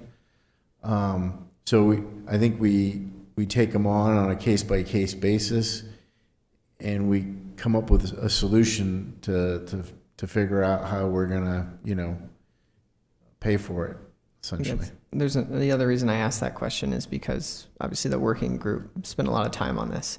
So I'm trying to figure out how they came to this conclusion out of all of their conclusions discussed. And it sounds like they may have thought they had funding, but we're realizing now it's just for education. But I guess, again, sorry for hogging the mic here. I'm just trying to drill some of this down. Same questions, Ryan, so please go. Okay. How many septic systems are we looking at that would be a part of this program? 270 or so, Yeah, plus I or think it's minus. 270 of the old systems prior to the 36-inch standard, and about. So we're looking at 50 over afterwards. $100,000 in total of funding needed every 5 years. I mean, just quick math. Something like that, about 20,000 a year. Yeah. So again, looking into that, does this require an inspection immediately, or does the first inspection take place in 5 years? It's rolled out by year. We can go to the map, take a look at the map, but it's really rolled up. Depending on where you are, you could be in the first year, or it could be in the 5th year. So there's time to plan if you're in the 5th year, but it's coming. But it's that first year, I think that, as we get our feet underneath us, how we're going to identify, how to pay for this. And some of that, is part of living in the watershed. And if this is the direction that we want to go, then we'll have to address it that way. Yeah, those are all my questions for now, if you guys want to start pitching in.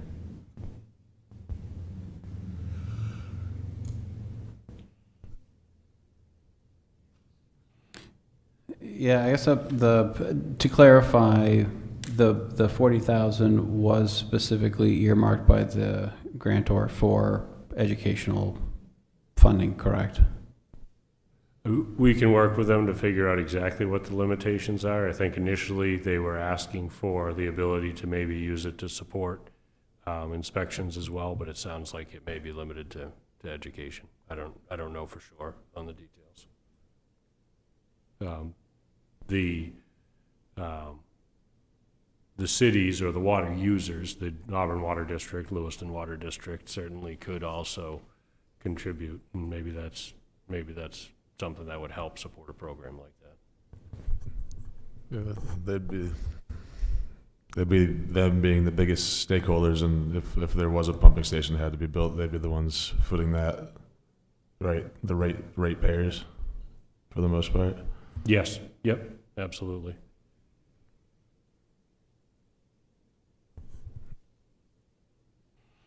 I guess I'm trying to figure out how we potentially address, because I definitely feel, I understand certainly the burden and the cost associated with the inspections, and certainly the need, if something were to go wrong, to have it fixed. You know, as a homeowner with a septic system that recently had to have a new field put in, I understand the costs associated with that type of a process.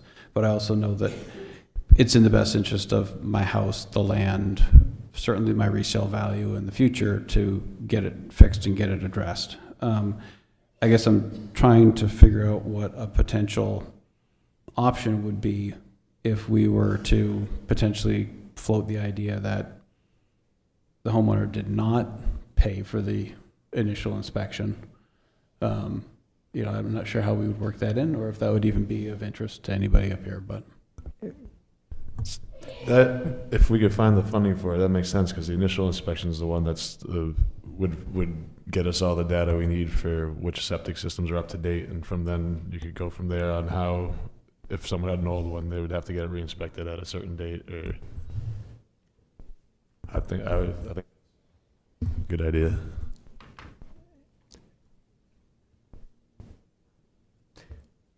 I'm wondering if some of the educational funding could actually be used for training inspectors. And maybe part of training would be to actually use some of that money to on-site training to help certain people to have their system inspected as part of a training program for inspectors. I would imagine, Bob, that that's something that we could do. We are meeting actually next week to kind of roll this out and kind of come up with ideas on how we're going to do this. But that certainly, I could see doing 1 or 2 trainings in each of these zones, and you know, kind of establishing a kind of a guideline and an inspection program and a certification. You know, the other part of that is that, you know, I don't know if this is a possibility, but maybe the city could have a person that does it. But, you know, obviously I'm just one person making a suggestion in an open public meeting, but that could be something that we could potentially do in-house, but it's an additional service that would take up a lot of time. And currently, right now, we don't have the capacity to do that. So it would take another additional person, and that would have to go through the whole budget process. How long does an inspection normally take? It depends on the time of the year you do it. I think I've done them in the wintertime for real estate transactions, and it's 4 hours because you got to deal with frozen ground. But you know, if you have a good HHE 200 and everything's built accurately and it's on the ground, it doesn't take long. You're popping the tank, you're looking at the D-box, and you're taking a look at the field. You're looking at the sanitary tee or the concrete baffle. Those are the main things that you need to look at. It makes it real easy if you have the tank pumped and you're looking at it at the same time. It really reduces the amount of time. But you know, I think you can get through it in 2 hours, generally speaking. Be interesting too, those people that are going to be within that first year zone, how many have had their tanks pumped, say, within the last year or 2 years? If they have proof that it has been pumped and there's some record of who did it, rather information obtained from the pumping service, they may not fill out the form entirely that's being developed, but yet it might provide at least the first year requirement for testing. Just if the records could substantiate that the tank was pumped and it seemed to be in good condition, and the pumper didn't see any effluent leaving the leach field. Yeah, there's a specific form that we have. They would have to be willing, the tank pumper would have to be, one, licensed as a septic inspector, and then two, willing to fill out that paperwork. If there was that type of commitment from the individual and the landowner could have them do that, I think that would be probably something that would cut a straight face test for meeting the requirement. I mean, the other thing, we talked about a lot of money for all the systems for inspections, but if you think about it, if LAPAC or the two districts could offer an incentive to people to get their tank pumped and inspected, because part of this is a reminder to inspect and maintain your system too. If you look at 100 systems a year with an incentive of $200, you're talking $20,000 a year. An incentive of 400 would probably cover your inspection and part of your pumping. You're talking $40,000 a year, something like that. Well, I was just thinking that about if the 40,000 is earmarked for education, part of that education could be letting septic owners know if you get it inspected while you're getting it pumped, it would be easier, or it would be quicker and more efficient. So if you happen to have a pump coming up, they could volunteer getting it inspected and bring that information to you. Yeah, I think that I'm hopeful that that's some of the positive stuff that comes out of the grant process like that. And while we don't know if there'll be additional funds available, it certainly could be something that you recommend that the council look into with the stakeholders. So I don't know if we do this as a part of a recommendation, but the cost is going to be a sticking point for me personally. To come in and tell homeowners they have to pay $500 just because the government says so, that I don't know about that. That seems like a little bit of an overreach to me. So I would, and again, we're past our recommendation date to the council, so I'm thinking we want to forward one to them today. But my part of the recommendation, I would suggest whoever makes the motion add in that I would support something along the lines of not implementing the inspection program until funding's in place that takes the burden off of the homeowner. Because I love the idea of an inspection program. Really the idea is you're catching failing septic systems before they start causing issues to the water quality. I mean, that's ultimately what we're doing here. So I love that idea, but I really don't like the idea of people having to pay for it themselves. But as a reminder, anybody that's on a public system that has water and public sewer, they're paying monthly for maintenance. So somebody that's not on, has a septic system, they're not paying anything monthly. So I'm not sure what the average sewer charge is per month for, say, a family of 4, but that's a month or a quarterly fee, I take it back. So that's an amount annually that most people within the urban area are paying. So I think that there should be an understanding that people that do have septic systems, there is a cost that's associated for the maintenance of that system. And those that are on the public system, they're paying for the maintenance, but is being provided publicly.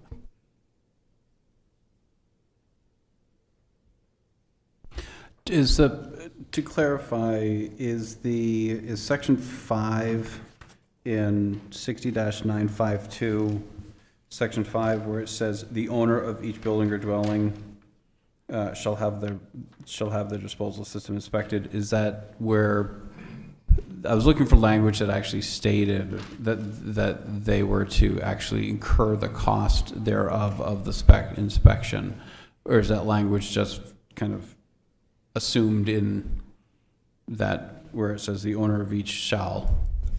Yeah, so that's the language that points back to the landowner having to have the requirement of the inspection. It does put the onus on the owner.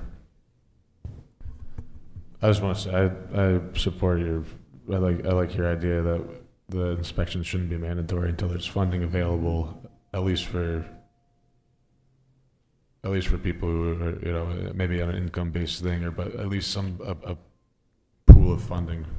And I'll recognize it seems like there's some effort underway to get this funding. I just don't want to push something through that requires it with just a promise that we're going to try. I'd rather us try and get it and then implement it. That's just my personal take. Yeah, and I'm in complete agreement with you, Ryan and Riley. And I guess for me,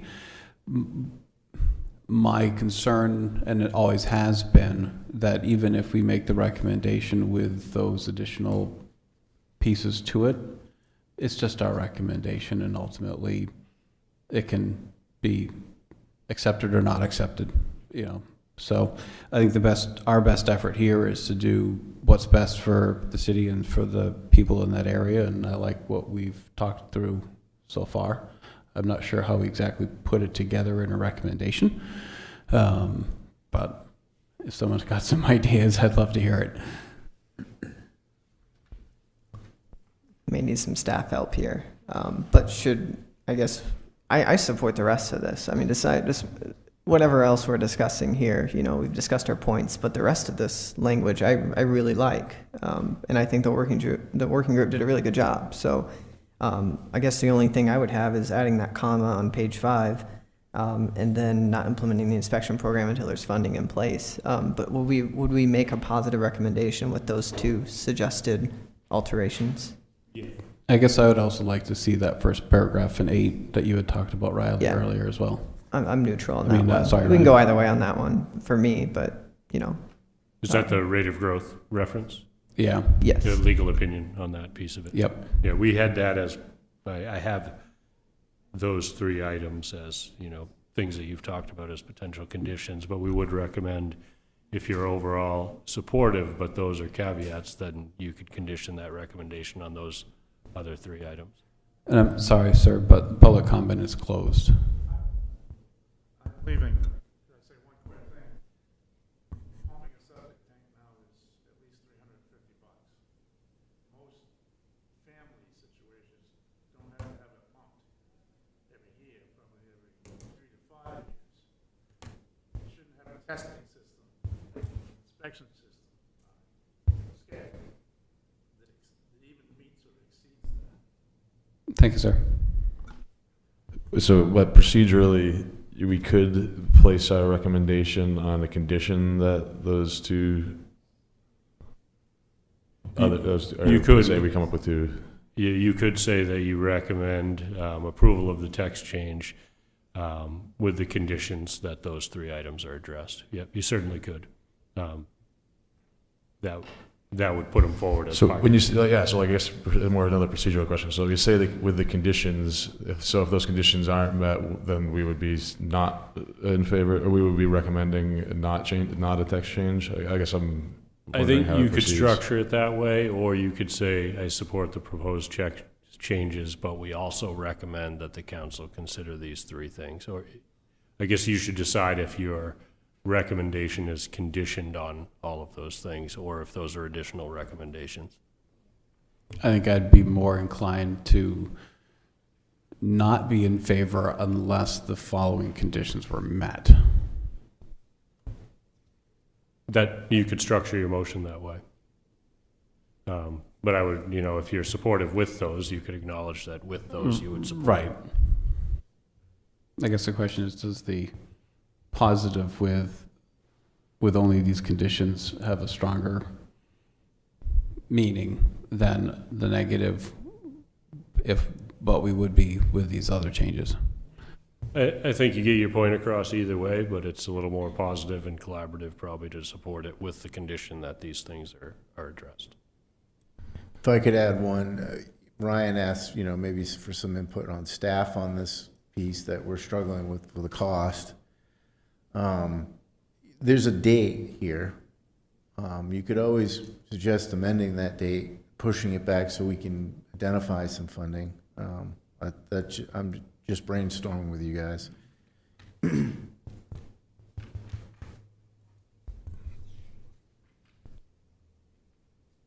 Well, I guess as the vote goes, because someone would have to make a motion, and then in their motion, condition it either for a recommendation conditional or against a recommendation conditional on certain things. But what those certain things are, it would have to be determined by the person making the motion. We can't vote up and vote down certain things right now before you. You could make a motion to support it and then amend it for each condition, but I think if there's general consensus that adding a comma on page 5, section 6 before LAPEC, the legal opinion that the rate of growth ordinance could be based on the rate of growth within the watershed and not citywide over the past number of years, and that you'd like to see some kind of a funding program in place, at least an income-based, possibly more expansive, to help with the inspection costs. I think if there's agreement on that, you could include them in a single motion rather than amending. I guess I would, for that middle one, Eric, I guess I wouldn't be looking for legal opinion to allow us to do to focus in on the Lake Auburn watershed, because then that's actually 0.2.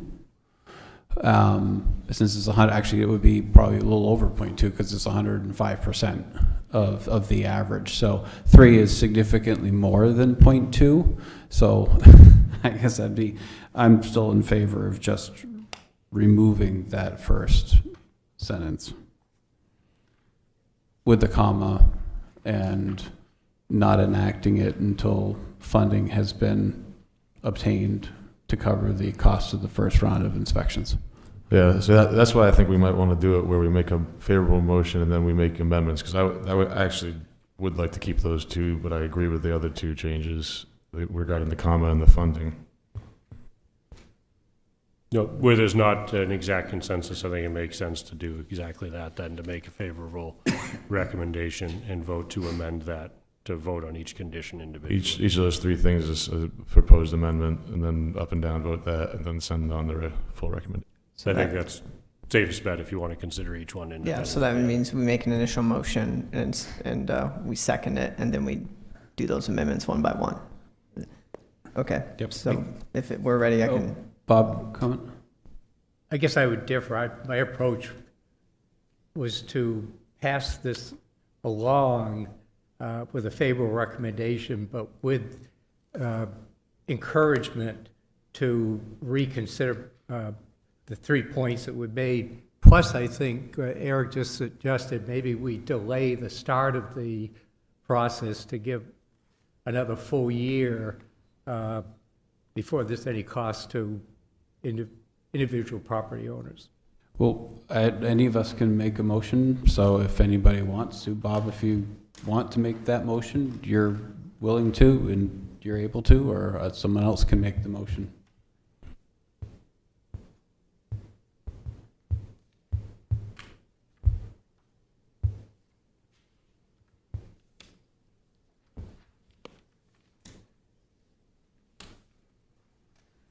All right, I make a motion to forward a favorable recommendation to City Council to amend text to Chapter 60, Article 2, General Provisions, Division 4, Lake Auburn Watershed Overlay District, Section 60-951, Section 60-952, and Section 60-953.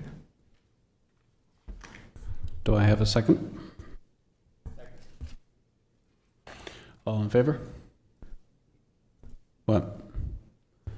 I think we have to do our amendments now during discussion, correct? Oh, yeah. We're in discussion right now. So we have Yeah, I guess Robert, for some reason, I thought we voted on that first, and then if it passed, then we started working on if there were amendments. I think after the motion and second, you could make amendments before you pass a final Before, version. okay. Yep, before you pass the final version. All right, so I take back that, and do we have anybody have any amendments to what was seconded? I'd like to make an amendment to add a comma on page 5 in section 6 before the word LAPEC. Do I have a second? Second. I think we vote on this one, correct? Correct. Alrighty, all in favor of the on page 5? Okay. Any other amendments? I would move that we delay the implementation of this for a full year. Do I have a second? And Eric, just you have a for question? clarification, is that purely the inspection program or the whole ordinance? The inspection I'll second that. All right, all in favor of delaying the inspection program for 1 year? Okay, that passes. Any other amendments?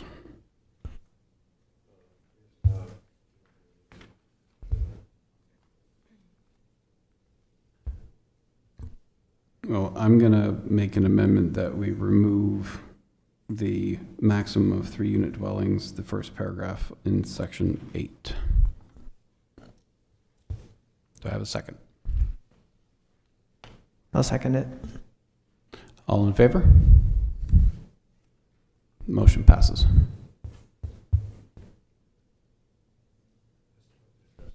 I'd still like to address the funding somehow. I know we've delayed it a year, but I don't know that that can now be an amendment as much as it would be a recommendation to City Council. Can staff just pass along our recommendation?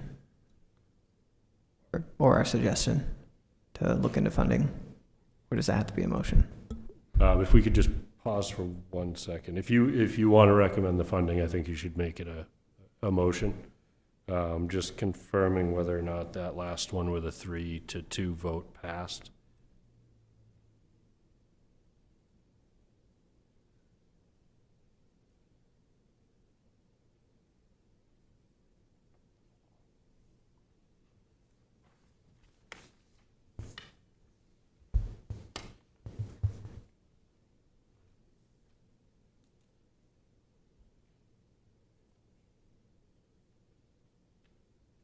Yeah, I was just questioning whether or not we needed 4 affirmative votes to pass a decision of the board, and I wanted to double check that.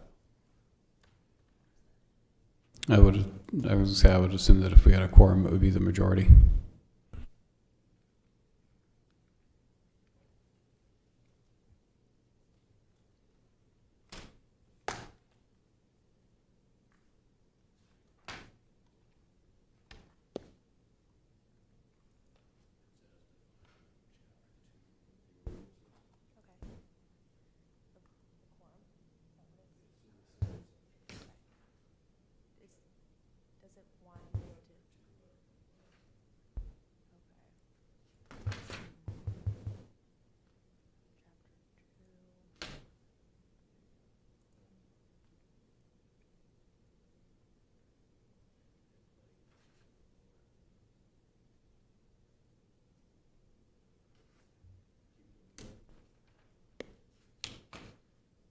There we go.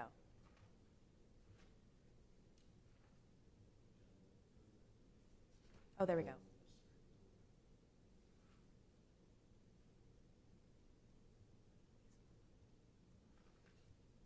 Concurring vote of at least 4 members shall be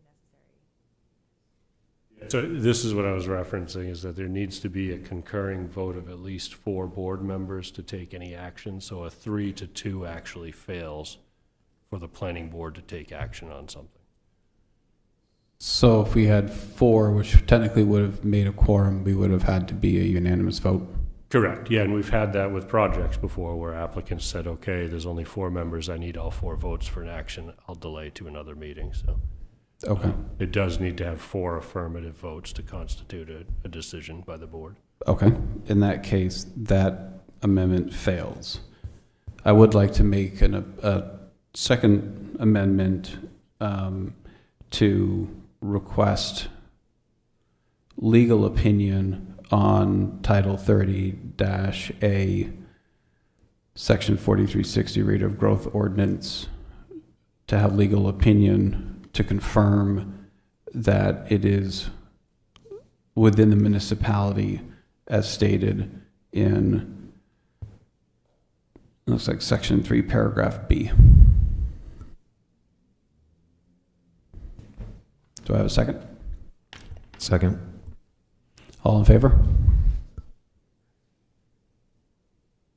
All right, that one passes. Yes, thank you. And then I would like to make one more amendment that the effective date of the inspection program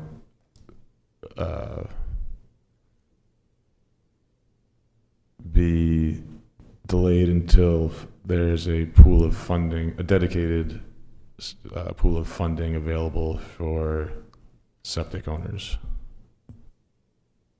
And would that be to modify the earlier amendment, so it's 1 year, or when that funding is available, whatever, sooner, or would that be? If that amendment already passed, Yep. I don't know that, can I make an amendment to the amendment right now, or does it have to be amendment to the motion? Because the amendment already passed. If you pass it the way that you've just said it, I think it's a delay of 1 year, and then any time after that, when funding is available, you're supporting the implementation. Okay, that's the intent of what I just said. I'd second that. All in favor? All right, any other amendments?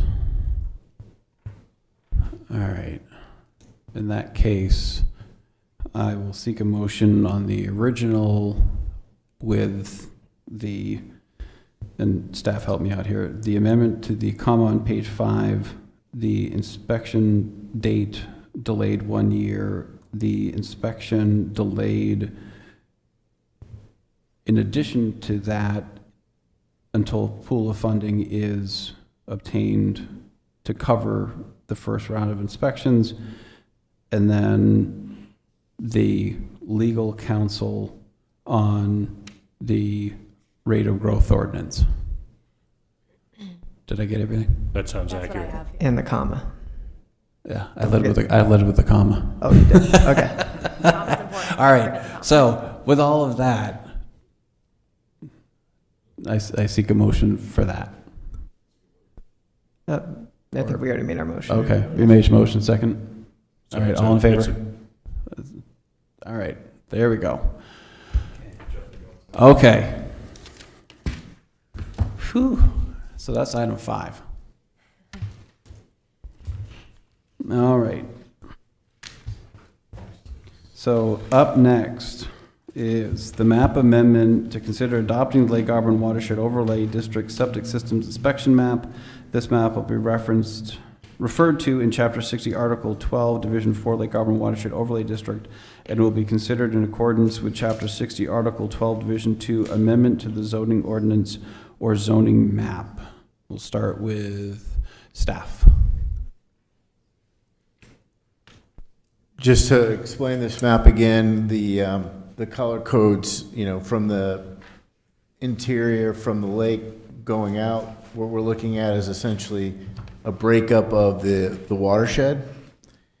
The most interior one would be the first year that the inspections would be implemented, and then going out further would be each subsequent year by color. The dots on the map represent existing septic systems. Just for clarity, I know this came up before.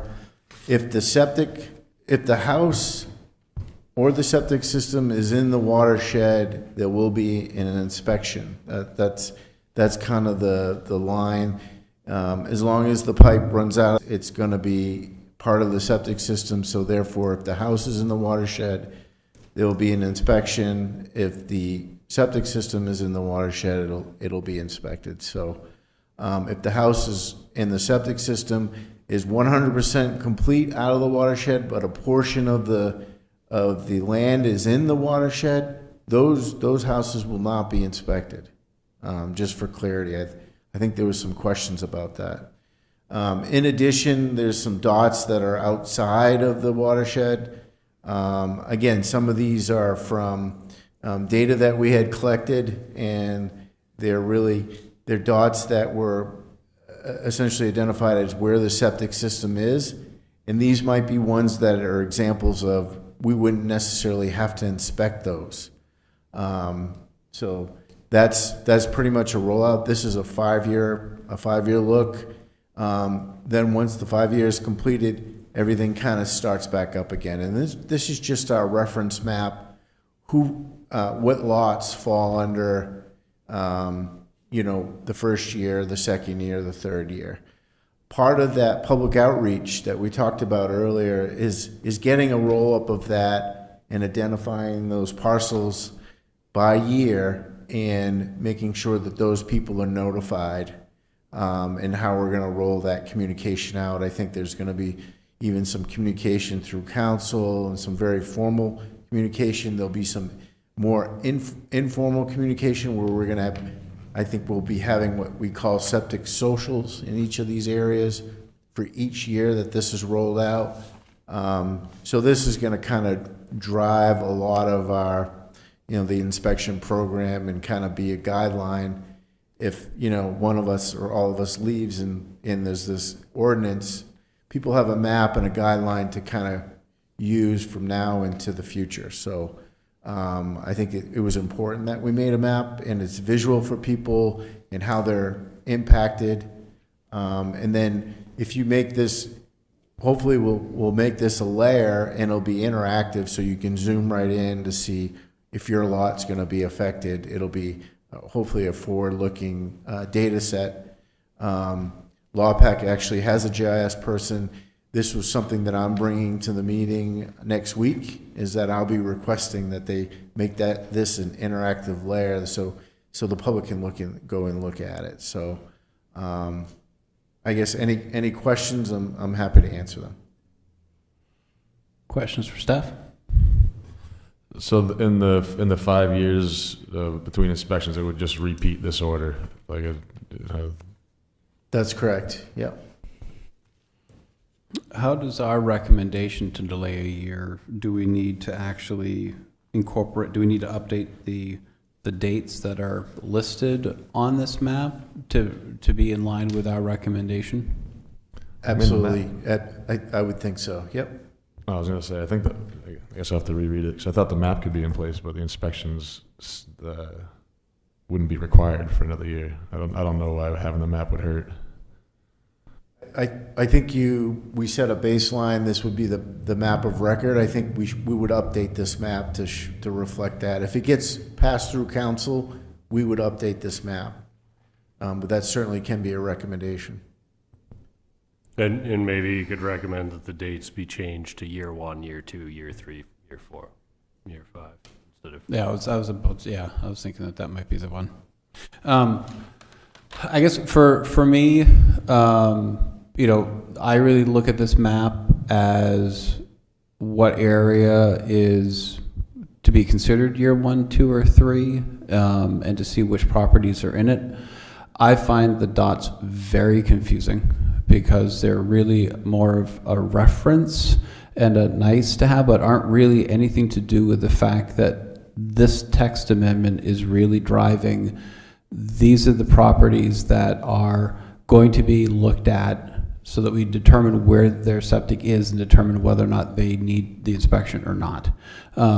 So my recommendation would be to remove the dots, because they don't really they add value once you're actually in the GIS looking at where something might be, but they're not driving the decision as to whether or not they're going to be in the program or not. That's really being driven by their property and whether or not it overlays with one of the colors, correct?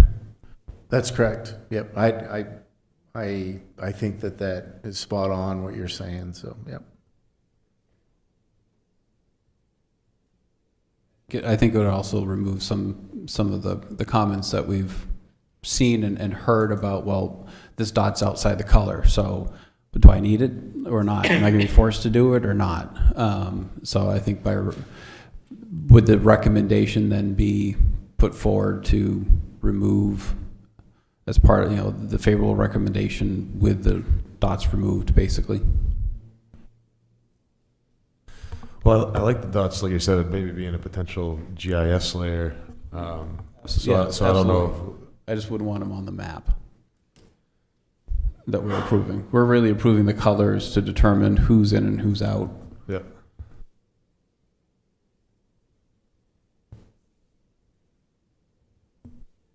Any other questions for staff before we open public comment?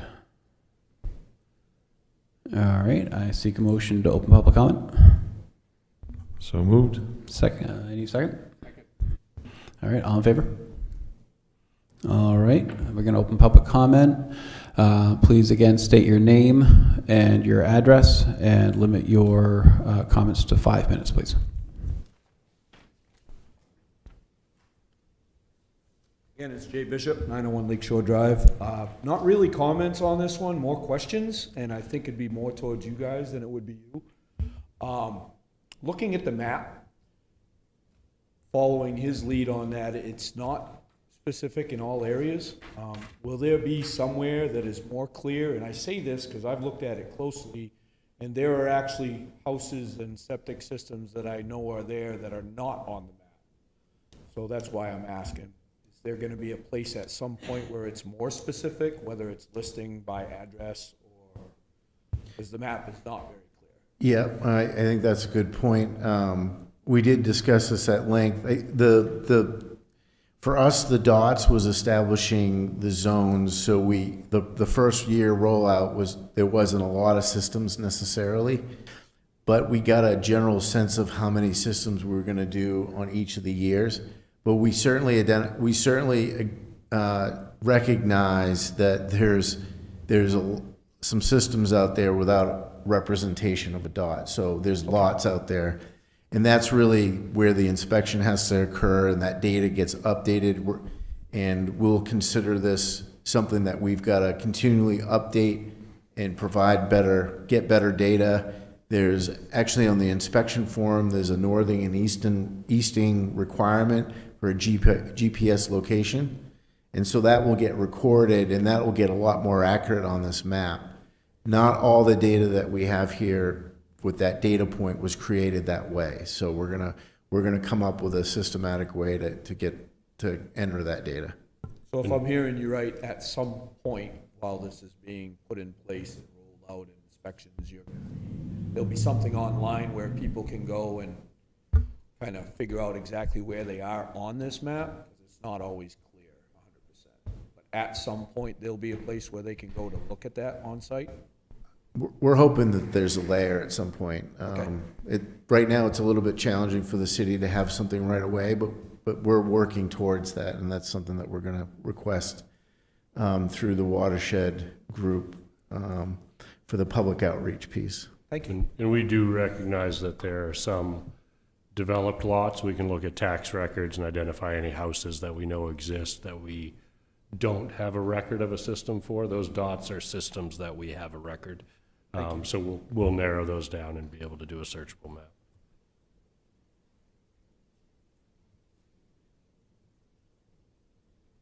Allie Thompson, 664 West Auburn Road.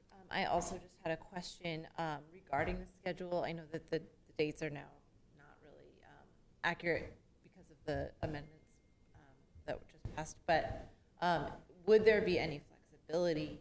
Because I appreciate the discussion about the efficiency of pumping and inspection at the same time.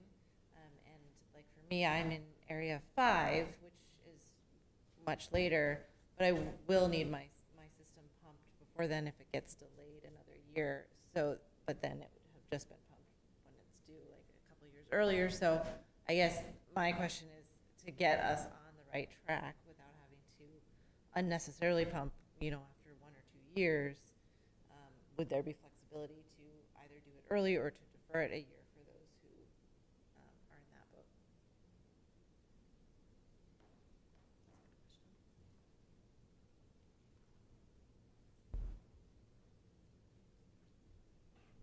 Any other members of the public? All right, in that case, I seek a motion to close public comment. So moved. All in favor? All right. We can address that question if you'd like us to. It's just being addressed. Yeah, I was about to ask you about that, so. So I think if somebody is in one of the later tiers, but we already have an adopted ordinance that we know is in place, they could certainly submit that earlier with the proper inspection form, and we would honor that for 5 years from that date.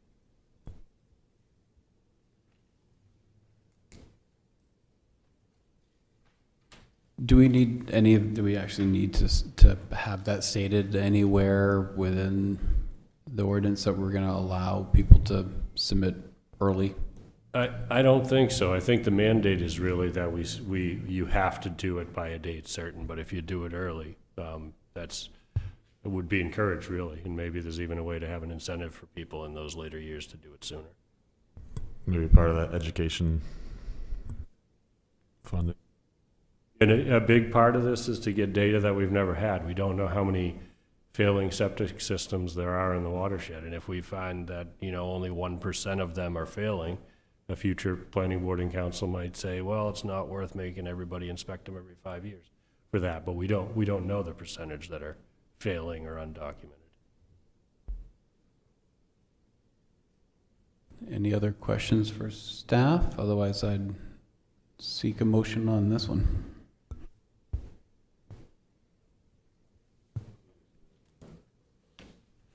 Yeah, we can make an amendment about the dots. I think that'd be fine. I make a motion to forward a favorable recommendation to City Council to adopt the Lake Auburn Watershed Overlay District Septic Systems Inspection Map in accordance with Chapter 60, Article 17, Division 2, Amendment to the Zoning Ordinance or Zoning Map. Do I have a second? Alrighty. Any amendments? I can certainly put them out there. If I would make an amendment to update the dates on the map to reference year 1 through year 5 rather than date certain, given our previous discussions. I'll second that. All in favor? All right, that passes.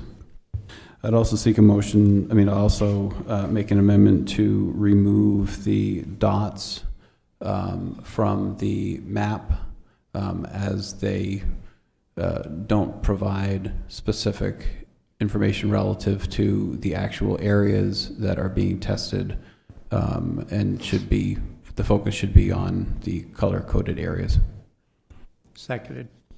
All in favor?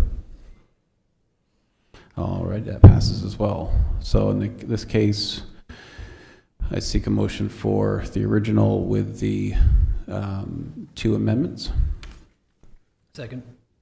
All in favor? That passes. All right.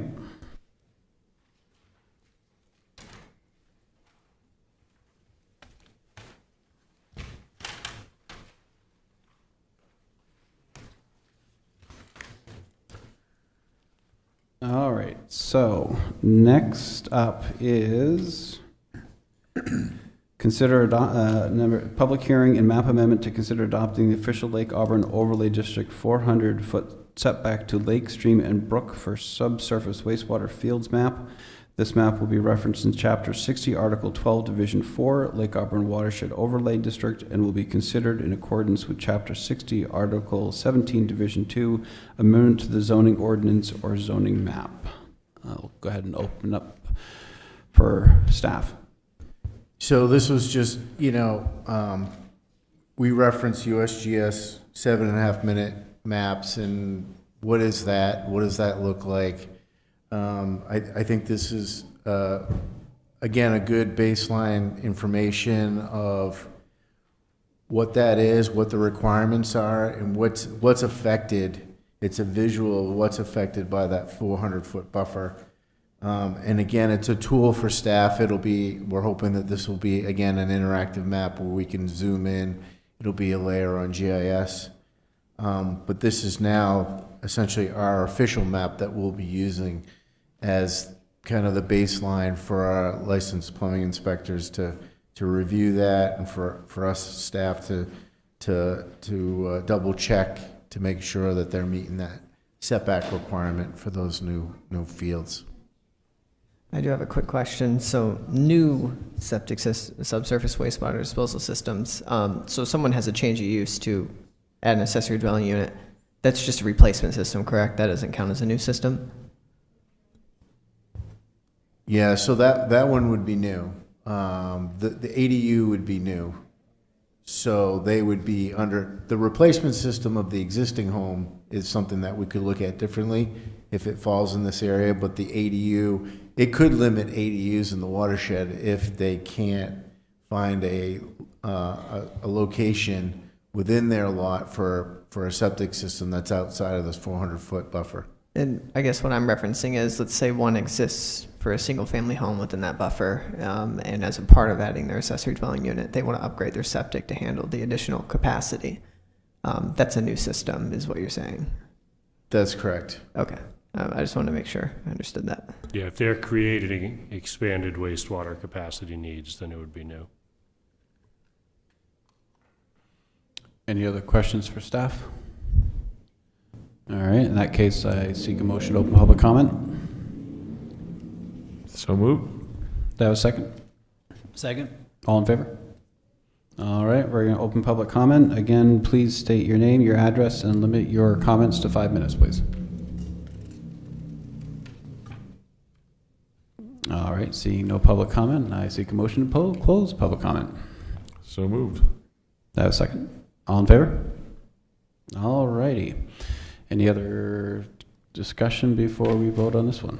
So going along with what I was just saying, so I don't know how many septics are in this buffer, and if this is even a relevant talking point here, but I'm not sure how the rest of the board feels, but I feel like if you have an existing home and you want to expand it for additional capacity, so you add a bedroom to the house, and I realize you can have a septic system designed and recorded in the registry of deeds that shows it can handle the capacity, but once you upgrade it, you have an upgraded capacity. And now if you're 200 feet into that zone, you got to move your septic 200 feet away from your house. And Right.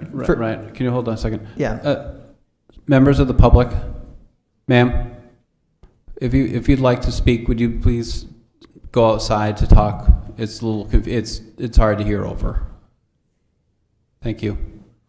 All right, go ahead, Ryan. I'm sorry. yeah. But in addition, again, expanding it for an ADU, adding a bedroom, whatever else, I would just hate for someone to have their septic in that zone and have to push it really, really far away to meet that.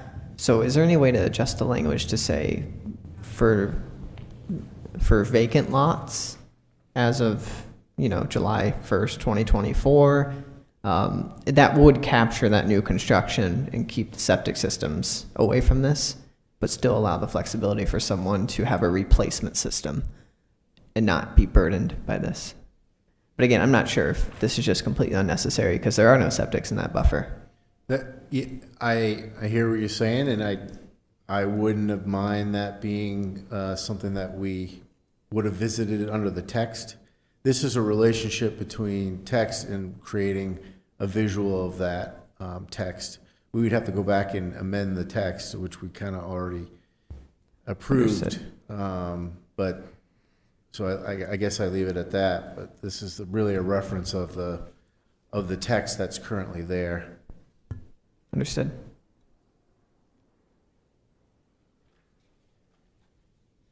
Right. I think to your point, we could certainly come back to it as a recommendation moving, after the fact, if we need, Yeah, I guess if I we chose to. misunderstood the definition anew at that time, so my bad. Yeah, I think that's considered expanded. So we have new, expanded, or replacement. Replacement is the only one that the standards can be reduced so that we don't take away the ability to use the home. Okay, but in terms of the map, it looks good. All right. Do I have a motion then? Yeah, I'd make a motion to forward a favorable recommendation to City Council to adopt the official Lake Auburn Overlay District 400 feet setback to lake, stream, and brook for subsurface wastewater fields map in accordance with Chapter 60, Article 17, Division 2, Amendment to the zoning ordinance or zoning map. Do I have a second? Seconded. All in favor? All right. Looks like it passes.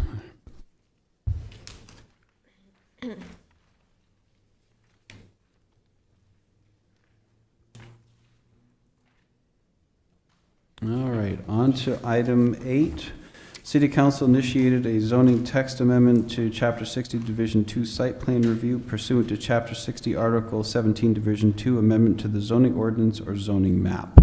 I'll open this to to staff. All right. I think we had workshopped this at one point before. This started out as a concern from council with, and a concern from the planning board, I think, in the past with the language that would allow for a project to become automatically approved if we took too long to review it.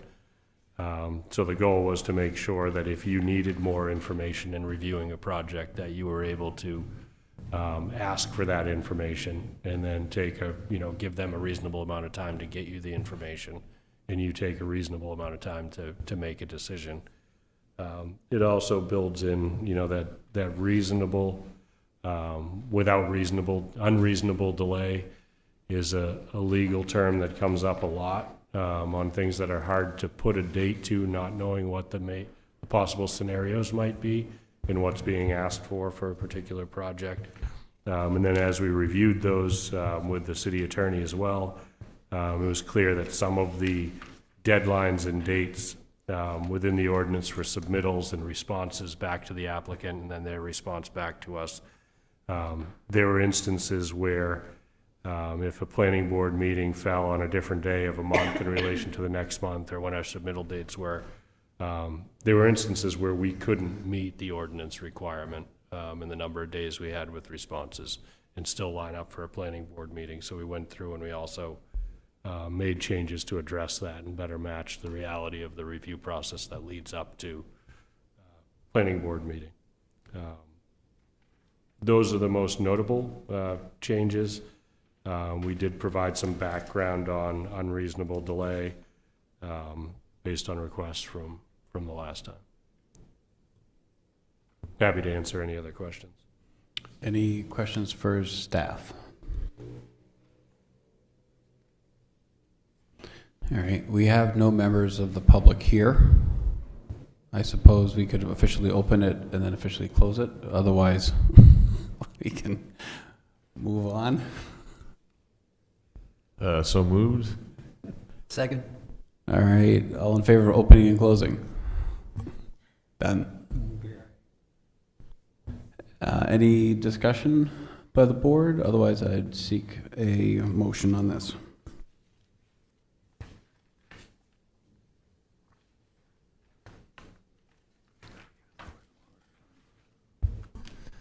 I make a motion to forward a favorable recommendation to the City Council, Chapter 60, Article 16, Division 2, Site Plan Review to reflect the language specified in this meeting's materials. Seconded. All in favor? All right, and that's passed too. Who was the second on that one? Bob.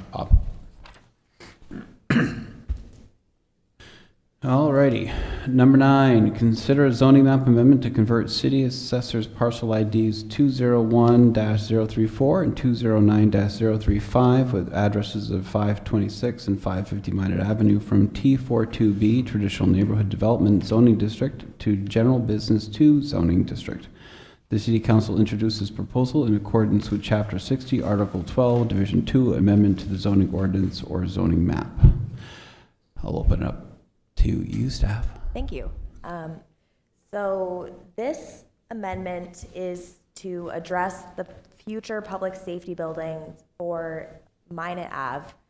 So I have it pulled up currently on the map here.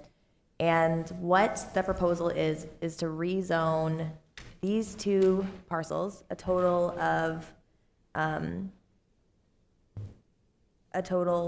like about, so these two parcels would be rezoned from T-4.2B to the General Business District 2, which is present all along Minot Ave and across the street. So what it would be doing would be extending this general business zone into this parcel right here and this parcel. The City of Auburn owns both of them. The reason for the rezoning would be to allow better movement around and access to a future public safety facility. This again has to do with specifically the setbacks, the maximum limit for the T-4.2B district. With the maximum setback here of 25 feet, it doesn't leave much room for fire apparatuses to come through and pull around. And for the circulation necessary for this kind of site, the city believes that this general business 2 zone will better serve the needs for a future facility here. So that is our recommendation to recommend this zone change to city council. And we believe that it is supported by the comprehensive plan, especially the provision that that the comprehensive plan is not an exact zoning map. I know we've dealt with that discussion before. And that the board, we believe, does have the flexibility to make these small adjustments. And in this case, we've had this question, this would not be considered spot zoning, considering that there is a continuation of the GB2 zone directly adjacent to these properties and across the street. So happy to take questions. Questions for staff?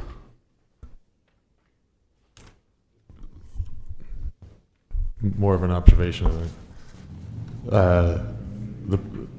I think the provision that the future land use map is not a zoning map and is intended to show in a general sense the design pattern of future land use and development being used to allow flexibility. We could use that for almost anything, right? That's kind of like a catch-all. I disagree with the comprehensive plan. I think if you were using it, I think the test for spot zoning, if you're using it to do something that wasn't generally supported by the future land use map, I think this is kind of adjusting or tweaking the boundaries around an area that is supported. Yeah, I know there's I'm just saying, that was just a general observation. I think this is I'm in favor of this. My understanding is that without it, when we get presented with the new facility, if we don't adjust it, it's going to be coming with a lot of requests for waivers, correct? Yes, very That's likely. correct. And so I'm in favor. I don't have issues with this. But any other comments before we open and close public comment? Oh, wait. I guess I do have just a comment. When we speak of the comprehensive plan, I guess I have trouble. Are we talking 2010 or updates of chapters? So the 2010 plan was up, certain chapters were updated. Correct. So the overall plan has updates in, I think, 5 chapters, but whatever didn't change is still the same as 2010. Okay, so I'm reading compatible with the 2021 comprehensive plan. That to me is misleading. I guess you could reference both, but it was adopted with amendments in 2021. I think what Bob's saying is it's the 2010 comprehensive plan as amended in 2021. Yeah, I think you could. Correct. You could change that. That you could reference it that way if you want to. I guess when we get to amendments, I will do that. Is that what, I mean, given the motion, would that be something that would be needed in an amendment to reference that? Really, we're looking to make the change or not make the change. We're not really referencing in the recommendation, in the motion, the specific, are we? Yeah, unless we needed to state our finding of fact, we wouldn't really need to refer to it, would we? I wouldn't think so. I think that's up to you. I guess I disagree. I think that there's been confusion in the past, and I think the more clarity we can give, the better. Okay. In that case, let's start with the opening and closing of public comment, unless somebody else popped in while I wasn't watching. All right, nope. All right, seek a motion. Second? Or so moved? Do I have a second? Second. All in favor? All right, board discussion. Ryan? It seems like every single development in the zone we have to give 10 waivers to. So I don't understand. I mean, it's not that I'm against this per se, but if the reasoning is so we don't have to give waivers, shouldn't we change this entire zone? I mean, because just about I don't think there's been a single project, that, at least since I've been on the board, that hasn't needed a lot of waivers. And we just heard from another public safety building on the other side of town, was it last month, that said they're going to need a lot of waivers in this zone too. So that's just my general rant about this, but we're going to be seeing a lot more of that because of the front setback issue and multiple other issues of that zone that are just not conducive to development at all. But I guess my bigger issue is we're making this adjustment for these big buildings and for these big developments, but we're not making the adjustment for the everyday person. So the everyday person that just wants to build on their land a single family house, I mean, they have to come to us for a waiver and pay $700 or whatever it is just to build a single family house.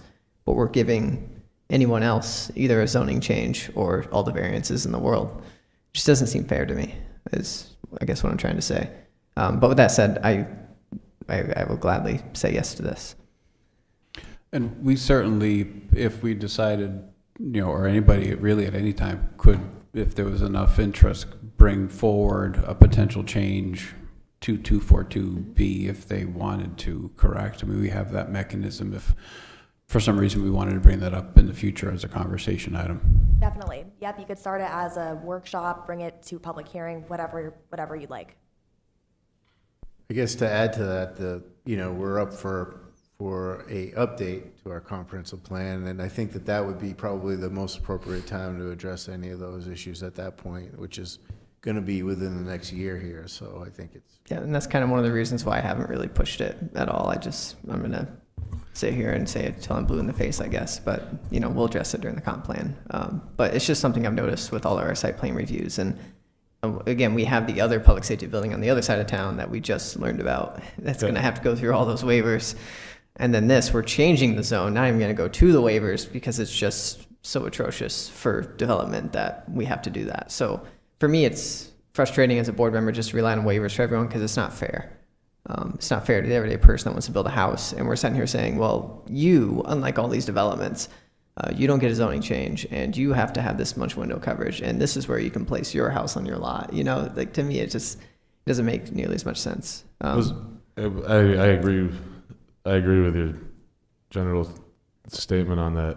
But maybe this is for staff, was this decision made because the other fire station wasn't near any general business and this one was more proximate to a general business that made this more of an easy change? Yes, yep. And public safety facility with the number of police and fire vehicles that are part of that operation is a very vehicle-oriented use as compared to some of the other ones. But point taken, that maximum setback has been a real challenge for a lot of other developments. I think this particular thing aside, Ryan, to your point, I think as we move forward and start looking at the comprehensive plan and I think it's worthwhile to look at those zones and the changes that we made to reflect on, okay, how have they impacted things? How many things that came forward did we have to do waivers around? And if there are subtle changes that could be made that we would all agree on, that would allow some of those waivers to not have to be always brought forward again. Certainly those are the types of things that I'd be interested in learning about as we start to review that comp plan to say, this has always been an issue, maybe we might want to look at those or target those first. So that said, any other comments, questions before I seek a motion? Alrighty, in that case, motion seeking.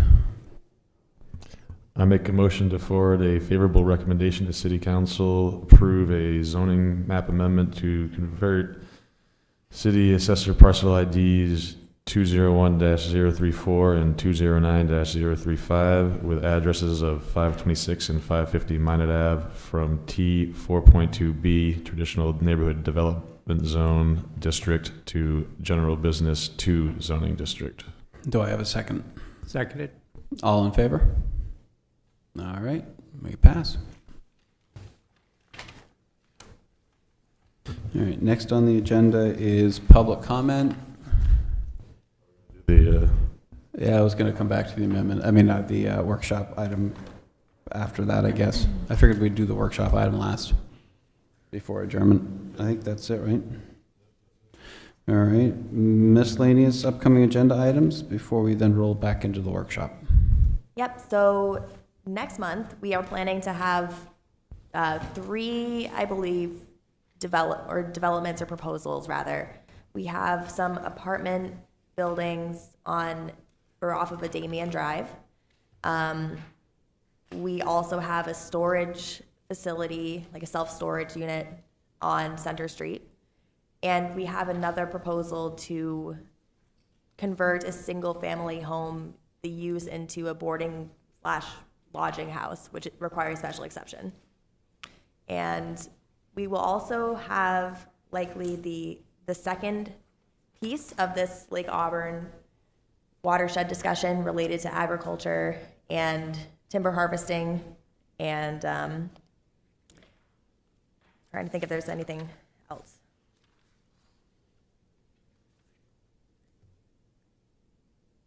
I think that's all I have. Yeah. All right, excellent. In that case, let's go back to the workshop to review and adopt the planning board opening remarks. We'll kick this back to staff. Yep, it's the same opening remarks that have been here for the last couple meetings, I believe. We have discussed just referring the public to them in case the board doesn't want to read them out loud. We have discussed also, though, that it's important to have them for public who are just coming in for the first time. So I think that's up to you all how you want to do that, but I think it would be, I think it would behoove the board to have these adopted, just so everyone can be on the same page with how the meetings are run. I probably should have prepared this before, but would there be a way for us, I guess it's without violating any freedom of access rules, for say members of the board to submit something to you about maybe a change to the opening remarks or something like that, and coming back to another workshop to review all the changes that we might have to it? Yeah, there's no deadline on this. There's no ordinance requirement for a deadline. So either you could email a comment to staff or explain it, tonight, or we could just keep it on the agenda for a workshop at the next meeting to take that feedback publicly. It would be my preference if we could workshop it again, because I didn't go all the way through it, or I'm finding things that I just saw that I didn't see the first time through that I would want it.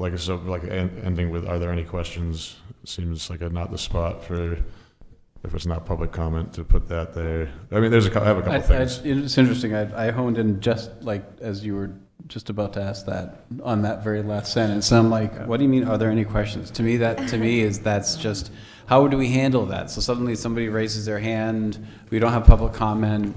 We do have to open public comment. I would just end it as, and we welcome public participation.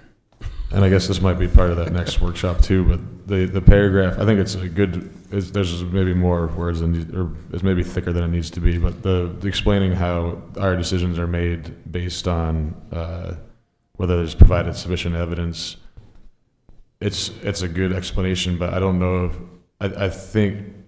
I find in my years on the board that it would help communicate that it's not based on our preferences, where the whole judiciary role that we're running on certain on hearings to show that because there's oftentimes I've voted for things that was not my preference, but that's what the findings of fact were. So, and I guess so for the zoning change that we just did, there were some findings of fact listed in that, correct? I believe. Or some conditions anyways? No, the first, was it the zoning change or was it the first, I thought there was something that came up tonight. I'm curious as to going back through the process that we went through tonight and with regard to the votes that we did. Would any of them had to have been modified and redone in order to support the fact that we're saying that we're voting on whether the proposal meets the applicable review standards first, and then we're then doing a second vote to approve or deny them based on the findings? so would that be something like when you're making the motion, you say, I make a motion based on the aforementioned findings of fact? Would that be addressed that way? Yeah, I think there was just a lot of confusion as to do we have to go through each finding of fact one by one to say, yeah, we're going to vote on this one, then we're going to vote on that one, then we're going to vote on that one, and then in the end we all then do a final vote? Like, I guess I'm confused as to the process. Yeah, that was the recommendation of our legal counsel, that each finding be voted on individually, because there's often cases where you might end up with a couple of board members that don't believe one finding or another finding are met, and you end up getting potentially a majority of the board feeling that each finding individually is met, but you might get two board members voting against a project because they each believe a different, they don't believe a different finding is met. So Riley might have a problem with lighting, but everybody else feels it's met, and that might pass. And Bob might have a problem with traffic, and not feeling that it's met. But if you vote on the whole project, then Riley and Bob are voting against it for different reasons. Well, so how would that play out though? Say in that first scenario, say I vote, so say I vote that I don't think the lighting's met, and then I get outvoted. So then I was outvoted in the finding of fact, so then am I forced to vote for the motion at the end of that next thing because what I thought was a finding of fact I got outvoted on? Yeah, I guess it's hard not to if the findings are there to support that. We can run some more of those scenarios by our new legal counsel too, and make sure that there's consistency on that. Yeah, that's what I would Recommendation wonder from is the like if ultimate. maybe I think one of the finding of facts is irrelevant or not, or doesn't meet it, but I do want to vote for the motion. I just disagree with the finding of fact. Would I Well- not be allowed to, I guess? Yeah, I think you would still vote on the overall motion. I guess the same problem could exist and maybe even be exacerbated by, as a board, we believe this meets every standard, but we still vote against it. Right. Well, and it was just in the public safety one. So in section 3, we've got suggested findings of fact. There's an A and a B. So in the proposed process that we're stating that we would do in our opening remarks, we would have a vote on the zoning map amendment is consistent with the comprehensive plan. And then we basically would all vote to agree or not agree. And then we go on to B, the zoning map amendment is consistent with comprehensive plan policy C. I mean, so that's basically what the new process would be that we're defining here, is that anytime you throw out a suggested findings of fact, we go through them and vote as to collectively whether or not we agree or not. Or a set of findings of fact that you want to vote on. We're suggesting a set, but you could add or take away findings. Isn't that defined in the ordinance, like the review criteria? So like we would vote whether it conforms to the neighborhood, and then we would vote that it doesn't create a traffic impact. And even more so when you're reviewing a project that Yeah. has a set of review criteria, you have more latitude on a recommendation for a zone change to not necessarily have as many specific findings. Sure, okay. And ultimately, what we're talking about is the opening statement, so do we even need to reference that part of the process in an opening statement? So you can't reference the section in the findings of fact? I'm not sure what you mean. The section under the review criteria, we usually use it as text language for planning board members to read. That section there that we're looking at, section 1304, if we're referencing that, we're covering all the findings of fact. And I think if there's agreement that all of them are met, then it's not likely to ever be an issue. But when you have a situation where there's not agreement that the findings are met and each board member has different reasons or different findings, that's when it really becomes critical that the board has gone through and voted on each one individually. I guess I'm just wanting to make sure that the board would understand what we need to do, so that if for some reason we skipped over it, or like we just follow the process like we did tonight, you know, suddenly it was like someone could go back and say, yeah, but you're supposed, you state that you do it this way, and in this instance you didn't. So does that allow them to file a grievance or to ask for it? I don't know what happens in that case, and I guess I'm really concerned about that. Yeah, there's less of an opportunity to do that with a recommendation, and that's what you did tonight, was recommendations. This goes to the council, and then somebody could appeal a council's decision, or collect signatures to repeal a council's decision. When you make a decision on a project, though, there's that has defined review criteria.